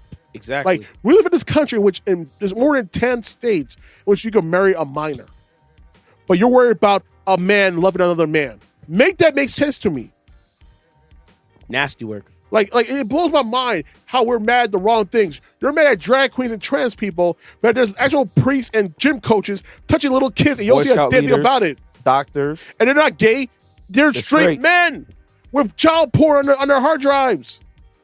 Yo. No, wrong one. There was a video of this guy on he finds he does like the child pornography exposing people. Yep. And this dude found a teacher that he was having a picnic with. Yeah. Telling him, I have like 24,000 videos of child pornography. Excuse me? And I have also I have voyeur videos of children going to the bathroom. And he's a teacher. Oh my God. And he's sitting in the middle of just like talking like a regular conversation like you and I are having. How is that a regular conversation? And the funny thing is the dude who's doing the interviewing, like, oh my God, trying to get him caught up. He's like, yeah, so what else you have? Oh, you do? He's like, yeah, I also have. Incriminating himself pretty much on video. And bro. As he should. And when they got to the end, bro, and they came and they jumped. Got your ass. Yo, they beat the brakes off this. He's like, help. Why you hitting me? They don't help. You're a pedo. We don't help pedos. We're able to get their ass whooped. That's for damn sure. Yo, whenever I watch those videos, it's comedy gold. It's comedy gold. Getting caught and beat up, bro. I love it. We have popcorn ready for that. Like, I love it. I'm sitting right there. And could you see the guys running? Especially when they catch him like a Dollar Tree. Yep. Or like a Walmart. And this guy was wanting to have sex with a 50-year-old minor. Get him. and he's like, no, I'm not. And he runs out the store. And then they trap him. Yep. They'll trip him. Yep. They do all kinds of stuff on. Oh, man, I love it. Listen, man, I agree with one thing with the Republicans. I think pedos need to be liquid castrated. Chemically castrated, I mean. I agree with that 100%. No, I'm sorry, man. Y'all need to lose your weapon. Here's my thing about that. You got to make sure. Because we don't need any false accusations. Look for the guy the guy from Moesha, the actor that passed away years ago. Because of a false father? No, the child. What's the guy? No, he was in the show with Steve Harvey show. Bullethead? Not Bullethead. Romeo. I think it's Romeo. Yeah. He got accused of touching a minor, but she lied about it, and the brother killed him. Oof. So you gotta be. So my whole thing is before you go that extreme, make sure that the crime was committed, and then whatever. And that's what I say. I was convicted in a trial by jury. Even sometimes that you've seen history. of how many black men were falsely accused. How many black men you know are dealing with little kids? Not many. That's a white man sport right there. Let's keep it 100. I'm just saying. So y'all, listen, I'm all for chemically castrating white men because some of y'all need to lose your weapons because y'all some sick bastards. Because y'all be watching kid porn and all that stuff. I bet y'all whack off the Dun with those, like that anime with that Yari on. I don't know the whole lingo. So basically, with Dan, the synopsis is that an old lady, no, ate the of a teenage boy. No. So basically, what it is that one person believes in aliens, and the other believes in ghosts. Right in the show, yeah. And what happens is that the girl believes in ghosts and spirits, but doesn't believe in aliens. But the boy believes in aliens, but doesn't believe in ghosts. Until the world switch. Yeah. Where she gets kidnapped by aliens. And she got possessed by an old lady. And and he ended up meeting with a ghost. Yeah. Who ate his... No, they didn't eat his penis. He did. No. I saw that episode. No. She took his penis away. No, that's penis, his balls. I took his penis away. His balls. He has a shaft, but no balls. What? Yeah. She neutered the kid? No, because when you do those kind of spiritual trades, you got to exchange something for something else. So she took that But in the process of her taking that, she lost it. So just on a quest of finding his balls. Oh my God. This is why I stopped watching this show, man. Well, remember, it's on a break right now, but they're having the animated movie that's out right now. I know. Yeah. I know. It's in theaters. It's in theaters, yeah. Dude, I'm trying to watch the theater. I'm trying to watch it next week. My friend seen it tonight. I don't know, man. I was going to see it today, but I got things to do. Listen, my boy's seen it right now in the city, I think, or they have it out here in Rockland too. Oh, they do? Yeah. Oh, wow. All right. I wanted to see it. But listen, I want to watch a show. I do, but it's just give me weird vibes, man. Like I shouldn't be watching this. I'm a grown ass man. It's a funny show. No, I mean it's a dope show. The premise is funny. The episodes that I saw, the first few episodes I saw, I was with the grandmother who was hot as hell. Dude, that was a fun series. I love it, but it's like for some reason it's got controversial because of all what's happening with the underage and the sexual content and all that stuff. The woman got raped by the aliens and stuff. Well, she didn't get. Almost got raped. She got abducted. And trying to continue watching this show. It's good. I like it. It's funny. It's weird, but it's funny. I'm watching the new My Hero Academia side show, the Vigilantes. That's good. I'm watching that right now. I'm watching Fire Force. I'm watching. I just came back. I'll start from the beginning. I'm watching Go Loser Ranger. Okay. About the monsters who infiltrated the Rangers ranks. Yeah. To take them down from the inside out. I'm watching that. I'm watching the Sukibana days. I think Sakamoto days. Sorry, Sakamoto days. Yes, Sakamoto days. I'm watching that again. And I'm watching. That's on Netflix. That's pretty good too. That's an amazing show. I'm watching the former assassin who runs a Quickie Mart now. Yeah. And I'm watching. I'm finishing out Kagan Ashura. Okay. Which is like you know what I started watching? Hellsing. Which one? Ultimate or the regular? The first one. Watch all of them. I heard the Ultimate is actually better. More than it's like how they did Fullmetal Alchemist and Fullmetal Brotherhood. Way Brotherhood better. follows the manga. Alchemist, it was running congruent with the manga, but it wasn't finished yet. Pretty much. But it deviated. So I'm going to watch the Fullmetal Hellsing Ultimate. If you get a chance to, I recommend watching that series, but when you're done watching all of that, watch Hellsing Abridged. It's on YouTube. It is such a good show. It's like DBZ Abridged. All right, check it out. Fully vulgar. It's funny as hell. And just if you love cannons. It's a funny ass show. I'm telling you, the writing and the improv of the dialogue is just amazing. Like if you thought DBC Abridged is funny, watch Hellsing Abridged. I'll check it out. It's on YouTube. It's free. All right. But we're done. Not free because you're paying for internet. Real semantics, man. Cut it out. I'm just saying. Just go to the man's corner, please. White guy's corner, please. I'm going to. Dude, man, I so felt bad for that dude, man. He didn't deserve to go out like that. I don't know. Beginning of Pride Month, no less.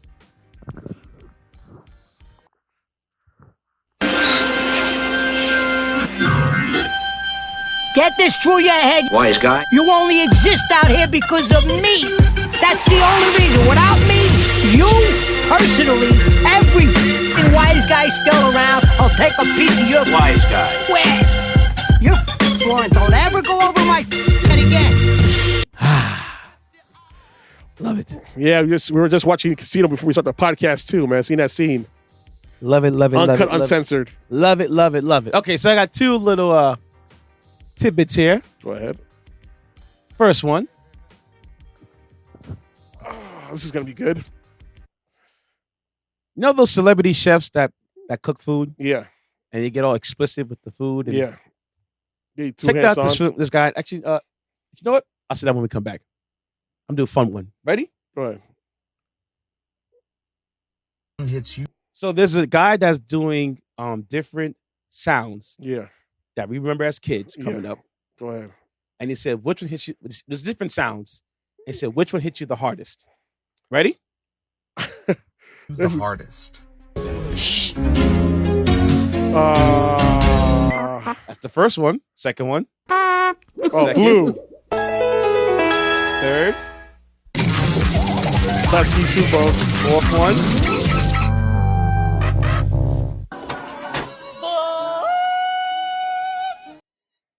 What was that from? Oh, coming Super Nintendo. to video cassette. Welcome to video.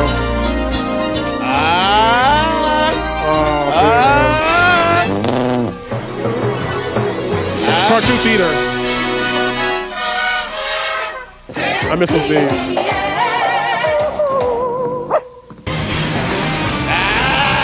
Excellent, yeah. Cartoon Fridays. Dexter. Those are gonna forward Disney Channel. That thing was expensive. Sega. Remember this show? Between the pages, I think. So which one hit the hardest for you? Damn. That's gonna be hard because I got my first one. Go ahead, you go first. Sega. Without question. Listen, man. I was raised around Sega since '89 when my cousin got the Genesis, the first Genesis system. Mm-hmm. And we were playing Evander Holyfield Real Deal Boxing. You got the green boxer that whooped my ass all the time. I hated him for picking that character. And dude, honestly, my favorite memory of Genesis, honestly, truthfully be told, is Sonic the Hedgehog. The original. Okay. My favorite memory for Genesis was Madden 92. Not bad. Oh, the first one. The first one. Not bad. And the second one for me that still lives in my head. Well, there's three. The second one was when you got Sonic and Knuckles. Yeah. And you can put the original Sonic 2 or Sonic 3 on the top of the top of the cars. I was like, oh my God, that's so. Dude, he just made a new one called Shadow and Sonic Generations. Okay. Dude, you can play as Shadow the Hedgehog in the Sonic Generations, which is honestly the best Sonic game of the sixth generation. Okay. It's such a good game. I bought it again from my PS3. It is so expensive, that copy. Dude, it was worth the money. But Sonic Generations is one of the best games. You play as the old school Sonic from the Genesis era, and you play the Dreamcast version of Sonic. Oh, man. And, dude, it is such an amazing game. It's like a cross-generational celebration of Sonic. And it's such a dope-ass game. And I wish more people were up on that game, but now they re-release it with Shadow the Hedgehog in the mix. Mm-hmm. It's on sale right now on PSN and on Xbox Arcade, I guess. Trust me, get this game. So that right there, and the third one was Sega Channel. Dude, if you had parents that actually love you, you had Sega Channel. So those three things for me with Sega that struck gold with me for that one. All right, so I'll add two more for myself then. I got two more, but go ahead. What's yours? What's your first one? Revenge of Shinobi. As a game? As a game. The nostalgia. As a game, the nostalgia was Sega. Yeah. So we both agree Sega's number one. No, I ain't gonna say all of that. Okay, all right, go ahead. I ain't gonna lie, I was envious of my cousin who has Genesis because I had a Super Nintendo. But the reason why I got Super Nintendo because know why? I love Super Mario World. I love Donkey Kong Country. Yeah. And the soundtracks are better on the Super Nintendo because the sound processor is way better than the Genesis one. Yep. Don't get me wrong, because the Genesis has some fire ass soundtracks like Street Race 1, 2, and 3. Mm-hmm. Fire soundtrack. Ceddy would be on Oasis and Revenge of Shinobi. All done by Yuzo Koshiro. Look him up. He does some amazing work in music in the game industry, and he does amazing concerts around the world to this day. Okay. And don't get me wrong, NBA Jam, I think it hit better on the Genesis system than it did on Super Nintendo, but the Tournament Edition was better on the Super Nintendo than on the Genesis system. NBA Live was better on the Genesis than it was on Super Nintendo. Up until the first year was automatically Genesis, but the second year was Super Nintendo. It's so funny because I remember I had NBA Live 99. Yeah. But I had it on my computer. Yeah. I didn't have it on my system. And I used to love playing that game on my computer, bro. Dude, I bought the year when Jordan came back on PS1. Oh, dude. man. Ooh, boy. And this happened as a player. Yeah. Because he wouldn't lease the name to them. Yep.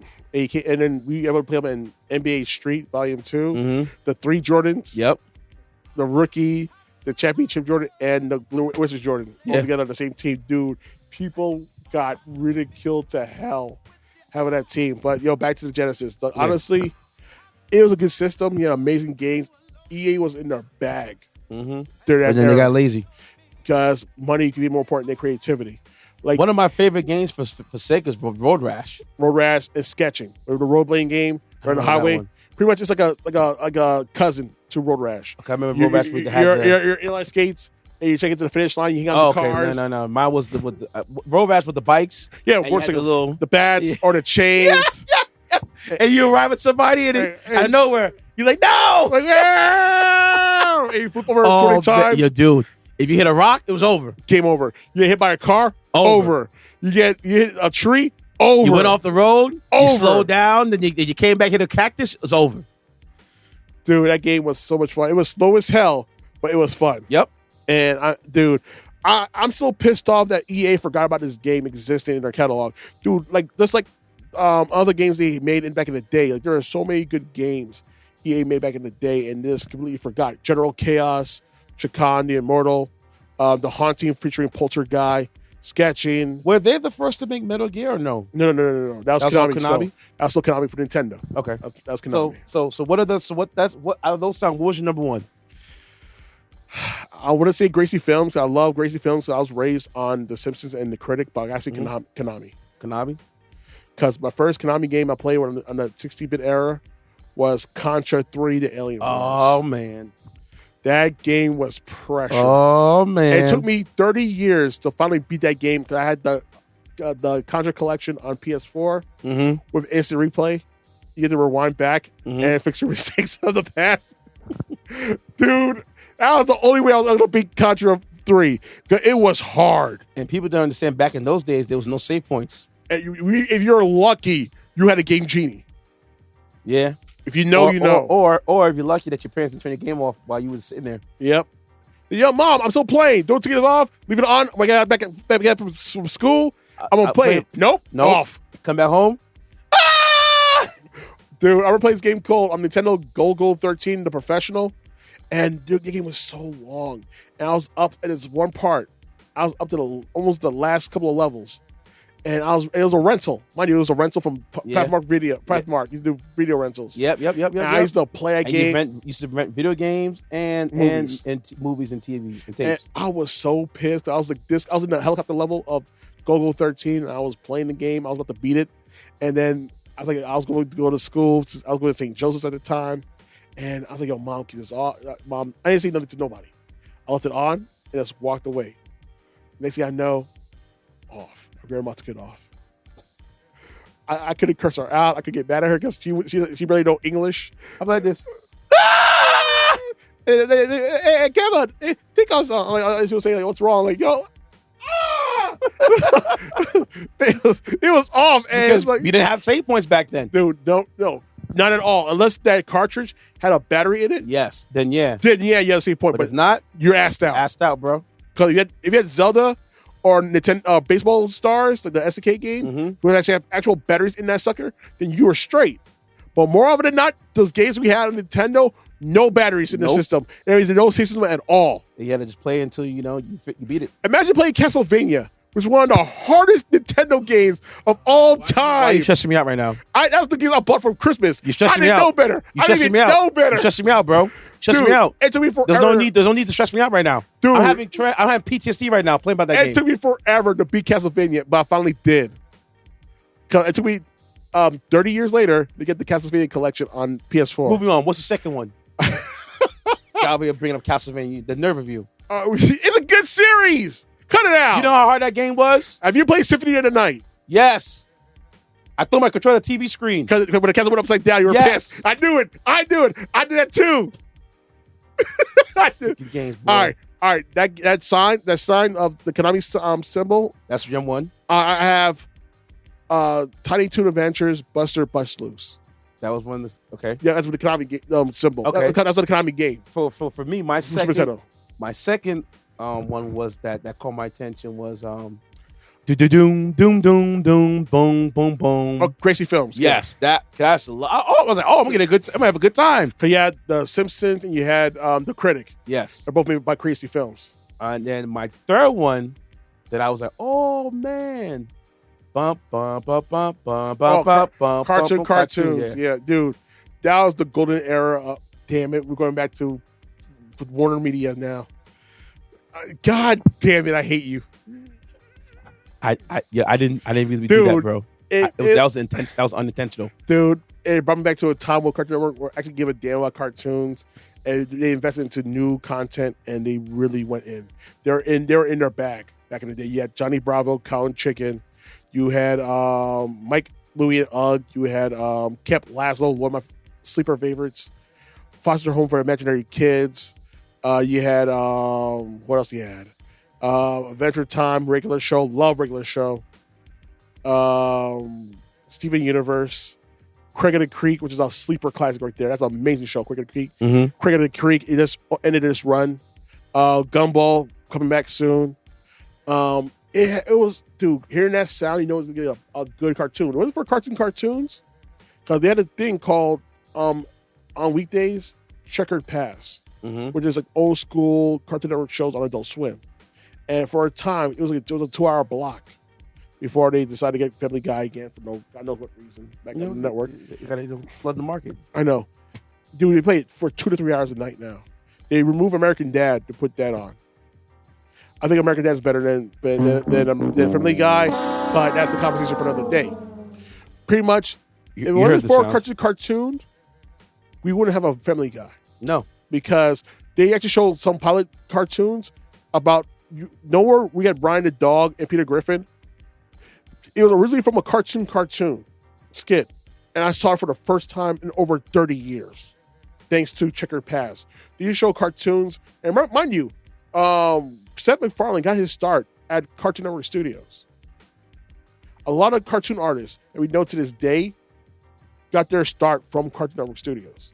And it's a damn shame that one best day gets to cut to shut it down. Dude, you go to Hollywood right now for the building where was the biggest animation studio in America.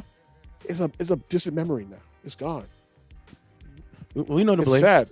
It's sad. Like, dude, this guy has such a disinterest in cartoons. It's ridiculous. And yet somehow, I told you what they're gonna do. He said. There's nothing to be disinterested about. dude, for me to watch MGM cartoons now, I don't go on Tubi. Okay. For Zaslav. But I told you what's gonna happen.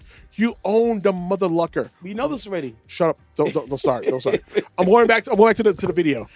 to the Konami. Listen. Another game I loved with the Konami sign with it, with a symbol and stuff like that. I said Buster Bust Loose, right? I love that game. And He said, change the subject right here, right now. you know what got triggered by Castlevania, and you're mad at me about you're getting at me for this right now for the see, I'm stuttering right now. I'm so angry right now. Like, that's how angry I am right now because I hate that guy with a passion.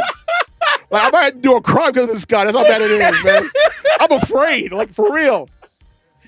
Zaslav, count your days, bro. I'm coming for you, boy. Yeah, I'm going to safari. Safari. The elephant. Here comes Days of Zaslav leaving his house. Here comes me going to Days of Zaslav's head. Here comes Days of Zaslav give me a big old hug. Why you sleeping so long? I don't know why. Like, not all heroes wear capes. It sounds like we're poo shiesties. Exactly. But back to the story. All right. Another game I love from Konami. Honestly, you probably played this as well. TMNT 4, Turtles in Time. Which Teenage Mutant Ninja Turtles, Turtles in Time. Okay, yeah. Which, honestly, I feel bad for Genesis players because know what it is?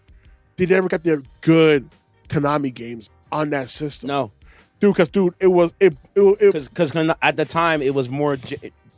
They were making specifically certain consoles, and they weren't making the other. But here's the thing, though. The one thing that Nintendo had over you guys on the chip, on a graphic level, was the Mode 7 chip. Because you wouldn't be able to have games like Star Fox on a Genesis system. Dude. It was impossible. Just like they were like, or Dirt Trek FX and stuff like that. Yeah.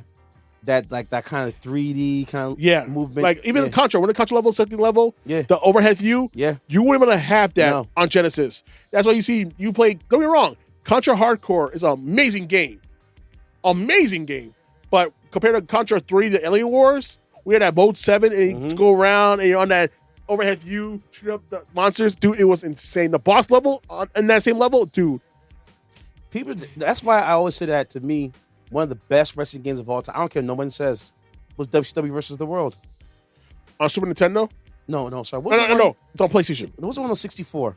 I think WWE No Mercy. You had WCW versus NWO Revenge. That was the one. World Tour. Where you can pick the body parts. Yeah. That's revolutionized the whole entire wrestling games. Dude, Asmic Ace, Aki Corporation was pretty much the best wrestling developer we ever had. And I wish we still had them around. We do. But for the wrestling engine they made, the last game we had that wrestling engine in was Def Jam Fight for New York. Guess how much that game costs now on eBay? I have a copy, a full-fledged copy, black eBay? label, Probably like $120, $200. $200 right now. Not surprised. And I own a copy still to this day. I still play Because it. you can't get games like that through print anymore. Because here's the thing. You know how hard it is to get all those amounts of talent in one place and without doing all the licensing situation and paying royalties and all that stuff? Dude. Oh, sorry. That's why you can't have a game like that happen again because it costs a lot of money. Mm-hmm. And don't get me wrong, Dance Fight is probably one of the best fighting games of all time. And they're still doing tournaments to this day for that game. That's how much love he has. Dude, Ghostface Killer is one of my favorite characters in that game. Because that dude special is amazing. Look it up on YouTube, you'll understand. But honestly... what was your last video that you liked? Oh, nostalgia? no. And Konami, one more for Konami. You gave like 3 Konami games. You gave, dude, they made so many good games. They made so many good games. We're talking about the video clips from that one thing. That's just specific by Konami only. Dude, Class Key Super. Okay, good. I love Rugrats. I love Rocket Power. Real Monsters. The Wild Thornberries. They made all that? What? They made all that, right? Yes. Yeah. And more. Yeah. My Life with Ginger. All Grown Up. They made a lot of cartoons in that production house. Class Key Super. A lot. They made the Rugrat movies out of that studio. Dude, there's a lot of great cartoons out of that house. And a lot of soundtracks as well, because I think I'm from the guy who made, I think it's from Devo, who did some of the soundtracks for that production company. Like the old weird-ass music from Rugrats, that was the guy from Devo. The Whip It. Dude, man, you made me cry for a little bit because I'm thinking about Rugrats. Yeah. And the episode when Chucky found out what happened to his mom. Oh, that was a heartbreaker right there, man. He's like, why does everybody have a mom but me? Oh. But it came around. He got a mom again. Yes. And a sister. And a sister. He lost a mother, but he gained a mother and a sister. Exactly. And that was dope with Rugrats in Paris. Yeah. McKimmy. Yep. Oh, man, that was a good movie. Dude, it's just, honestly, those movies, and there's so many sounds. Like PBS, Sydney with PBS especially. Ghost Rider. So I say Ghost Rider, 3, 2, 1 Contact. That's it. What else? Zoom. All right. We're done. Oh, come on, man. That's it. It's gonna be all day. No mas. Is party done? Party done. Fine. I wanna. You want to go out? I know. I don't think so anymore. I don't know. Dude, I don't know about you, but I don't know if this. It's a Jamaican spot that's open till 9 o'clock. I might have to go down there. It's probably closed already. Forget it. It's already closed. All right. They closed early in Nyack. Supreme Grill. I've never been there before. Dude, their jerk pork is amazing. I don't eat pork. All right, y'all. Ceddy said, give him your handle. All right. That man Ceddy on IG, Blue Sky Ceddy 55, and Ceddy 55 on IG as well. You can follow me at DJ Intence on all social media platforms. You can find I Am Walt. I think it's Walt 1090. Find the podcast on the Record Pod. I'm going to give you guys a little hint of when the next time we come on the show, what the next Wise Guy segment is going to be. It'll be this. And on TikTok, Hashim8458. Okay, Hashim. That's for my Tokyo Tribes cats out there. If you know, you know. All right. Anyways, here's a little synopsis, a little sneak peek. Gay for a man to fall asleep in the front seat while his homeboy driving? Okay, I thought it was too. Thank you. Dude, what's that gay to women nowadays? I'm sorry about that. No. All right. See you later. Come Bye. on, man. Stop playing. No. Don't do that to me. See you later. You hoe. An impromptu update. WWE, you got us. R-Truth did pop up for Money in the Bank. And I did not see that coming. We did not see that coming. Ceddy said left bounce. It's just me by myself. Wow. All right. Okay. Until next time, folks. Later. Bye. Shocking.